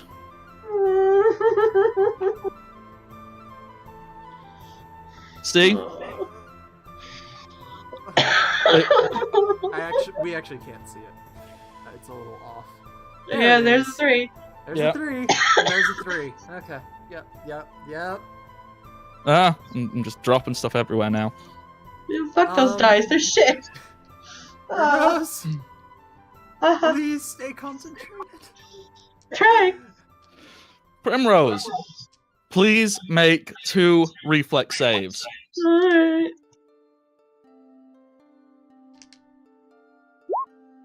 Alright. Yes. That's Uh-huh. one. All right, that's both. You still take damage. Yeah. You don't have evasion for being a monk, do you? No, that's higher, isn't it? I don't know. But can you even damage her above 20? At half If it's damage. halved? I mean, these are 3d10 each. So that's 15 max damage, so no. Yeah, so... Fine. She wouldn't take So any actually, yeah, you can't... Well, you take 1 damage for each bolt, because it's always minimum 1, I think. I think if Oh, no. Resist. No, I'm thinking of damage reduction, where you still always take minimum 1. So, yeah, Prim. These are still gonna knock your concentration, but however, it just means concentration 10. Because you got hit. You don't feel any damage from it because of these resist energies, thank God. but you did have to dodge Make the out of the way. Yeah, so concentration check, please. Come on, you can do it. Yes. You get it. You're through. You are now at 4,400 feet. You can see the end of this valley. For the first time in a long time, you can see where this valley ends. I need 1 more concentration check to make it there, and then I need to see what's going to happen to you along this last, 860-foot stretch. Right. No! No! No! This is Eliza's No. last casting of Wind Wall. No. Wait, she had Um, one left? Well, she's used 2 so far, hasn't she? So this was her 3rd. Okay, okay. I thought it was her last one last time. No, this is Eliza's final one. However, Snowy at the front is gonna get attacked Yep. by this slashing damage. The shield is gonna, because it's adamantine, it's gonna take some of the damage away. But you know, Snowy's big and it's only a little shield. So, Yeah. Oh. so it's gonna be reduced from 5 to 3 of the die. Alright. Damn, that was really good. I rolled a 2, a 4, and then a 12. So, Woo! Snowy takes 18 damage. Eliza gets the wind wall up. Hildor just looks at Primrose and says, "We're almost there, Princess. We got this." And Primrose like, immediately turns around and activates his glaive while holding it to Snowy. Mm-hmm. I'm All going right. to assume Primrose tired. You This is a probably lot are, of playing. you know, tired, just exasperated. You've been hit by 3 lightning bolts. The only one. It's almost like someone's targeting us. Like, I wish I was cheating at this point. Like, I genuinely do. And, you know, I'm not 'Cause saying half- you're targeting her. no, Dice whatever gods is. obviously are. Okay. Prim. Prim looks to Eliza, and for the first time in a very long time, says a little prayer to themselves, and goes again. Concentration check, please. 10. That's all you need to get it started. Okay. All right. Cool. I'm so all right. You've got it up. Yeah. What a wide range of rolls for those concentrations checks. Mhm. This has been intense. Oh. We got 3 minutes to Okay. go. Yep. And that's pretty much exactly what will bring us to the end. Yep. Okay. 300 feet in. Wait. Yeah, that was the right die. Oh, wait, it's not 300. That's another 3. Jesus fucking Christ. Do Okay. you have loaded dice and not realize it? You know what? I'm going to switch the D8s I'm using, Please. and I'll re-roll those 3 things. So where are my other D8s? White one, black one, and there should be a red one somewhere there. Okay. 3, Are you 2, 5. okay? Okay, so at 200 feet in, this is no longer a single lightning bolt. You can see that this is a full-on storm of lightning that comes down and hits number 7, Gen 3. What? Gen 3? Gen 3 needs to make a reflex save.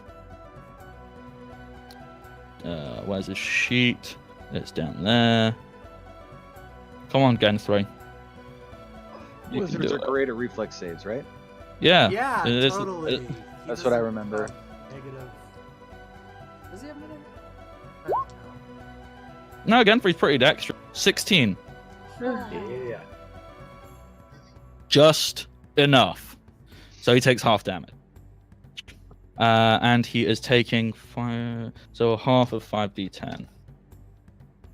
5, 10. 5 Brutal. 10. Oh. It's called Lightning Storm. Blame the spell, not me. And he's a squishy boy. Okay. That's right. 4, Blame the AR-15, not the guy using it, right, Matt? 11, 12, 18, 28. Half of that is 14. He's got resist energy up, ignores all of it. All right. So he's just zap, and he's just like, He takes a step and goes, "That was weird." The next one, which occurs at 300 feet in. 7 again. Hits Gen3 again. Okay, I've obviously got D8. Some which are loaded for 3s and some which are loaded for 7. Apparently. You want to borrow Yeah. mine? Gen3 doesn't avoid that one, so he doesn't get the half damage. So, let's see. Gen3 is taking 5, 6, 11, 12. That was really poor rolls on everything. 15. Resist energy. He ignores it. And then the last one at 700 feet in. You are so close to the end of this valley. 7! One of these things I'm against Gen3! Wow. Oh, he dodges. It's all the old folks, Goodness. man. All the old folks getting hit today. Jesus. Get things Okay. not old.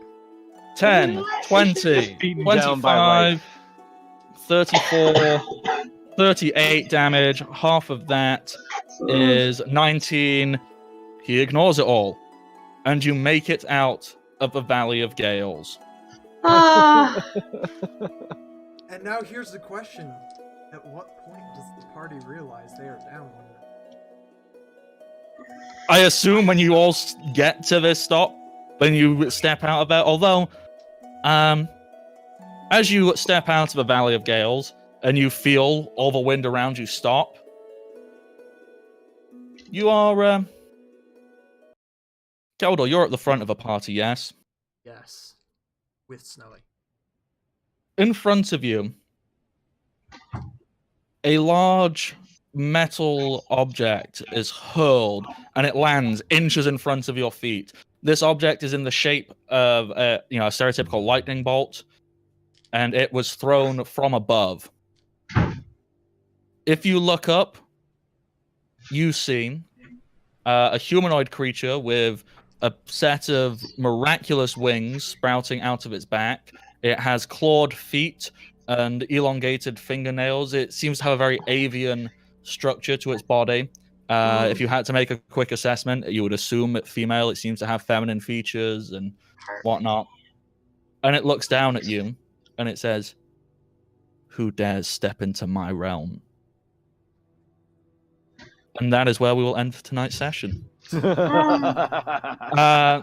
Thank you, everybody, for tuning in and me actually not doing that much damage. I only killed a lizard folk. It was more emotional damage I did to everybody by making everybody really, really tense.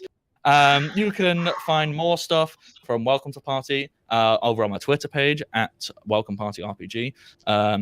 Here on Twitch at twitch.tv/Welcome Party RPG. On YouTube at youtube.com/Welcome to the Party. And on Patreon, which is patreon.com/Welcome Party RPG. You can also join the Discord server in the link down below. There's all kinds of cool stuff. It's a great place. It's awesome. Go check it out. Huge thank you to our lovely sponsors, and they are Tabletop Loot, Devon Rue, Mistress of Maps, and So Nerdware. Go and check out all those things. They're great stuff. They're amazing. I have been your Dungeon Master for this evening, the Bardic Knock. You can find me on Twitter, Twitch, Patreon, and YouTube, all under the Bardic Knock. Archer, what stuff do you do on the internet that I should be interested in? I have a DeviantArt page at Archer of the Eyes on DeviantArt, and I have a bead shop on Etsy where I sell beaded hair clips, bracelets, keychains, you name it, I can probably make it. So, if you don't see something in there you like, just message me. I'll figure out a way of making it. I've made earrings, which, interestingly enough, nobody's made them in the using this loom work that I've done. So I'm the first one to do that. Yeah. You want something? Just check it out. That sounds pretty awesome. It is all really awesome stuff. It's Archer's Beadsmithy. Sorry. Just look up Yeah. Archer's Beadsmithy on Etsy and go up. Alrighty, awesome, wonderful. This is normally where Cody would tell us where we can find his. I don't know them off the top of my head because I'm bad. Archer, do you know the? His current one is Mikun19 at DeviantArt. And then the other one is on, I want to say Twitter, Tom, I don't know. I'll have to look that up. I think it was on the midway thing, wasn't it? It was not, because I haven't updated that. Well, I feel really bad because I don't know it off the top of my head, and we don't have it written down, and Cody's not here to tell us. Damn it! We'll fix it. Someone will tell us. And finally, Rebecca, you have things on the internet as well. Where would we find them? I do. I have a DeviantArt under Lindana, Lundana. I don't post often, but when I do, it's pretty nice, I guess. Yeah. And we are going to go raid Alaskan Blue Jay because Shogun is over there and he is DMing his homebrewed D&D 5th edition Destiny hybrid game that he's put a lot of work and effort into. It's great stuff. I'm going to go check that out. I'm going to click the button to say raid. And that's it from us here. Thanks very much for tuning in. And until next time, everybody, stay safe and happy adventuring. Bye.